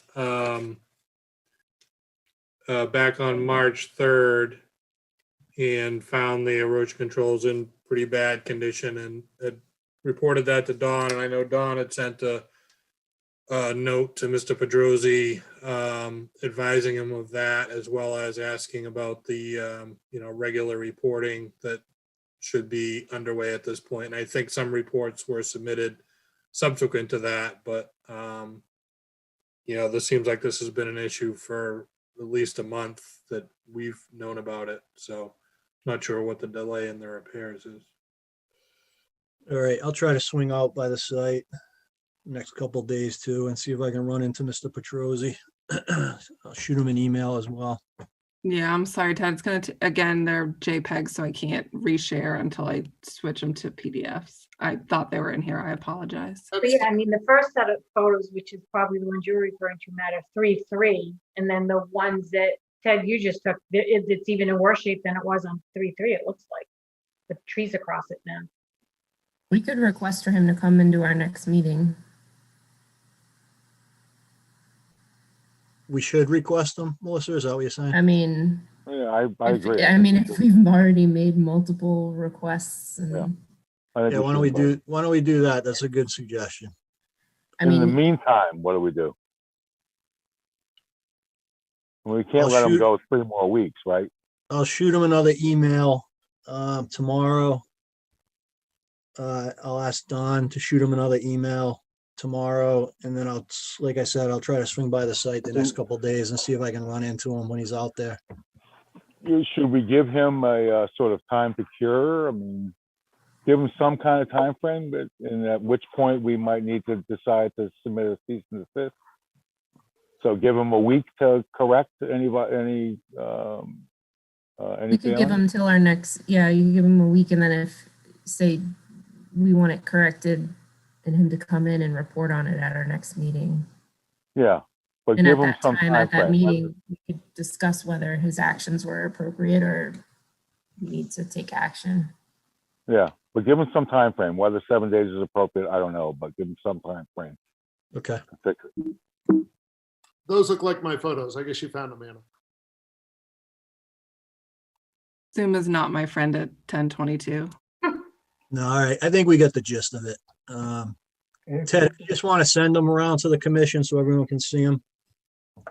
I think, well, I think Janine was looking at Yeah, it. they're in the folder. So I just think Anna couldn't share them because of the. Guys, it's 10:30 at night. I mean, Anna's trying to find them and I'm ready for bed, to be honest with you. No, I'm happy to send them. I'm just saying I think they're in the folder. And I don't blame Anna either. And we don't have to look at them right now.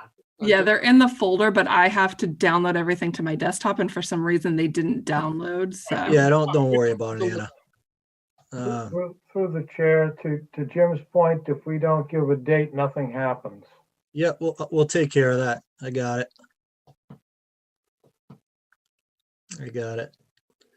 All right. Oh, can I get a motion to adjourn the meeting of April 6th? So moved. And a second, please. Second. And we'll do the roll call. Melissa, Aye. Carrie, Aye. Janine, Aye. Ted, Aye. Ed, Aye. Jim, Aye. and Jeff is an aye. All right, guys, thanks. It was a long meeting tonight. Thanks for hanging in there. Anna, thanks for everybody. running the well. ship for us, Yeah. Anna. and thank you for And- being patient. Yeah. Don Yeah. knew it was going to be a long one. We have 3 weeks off though, so that's a good thing. Yes. Enjoy your April vacations, by the way, whoever's taking one. All right, guys, have a good night. Thanks.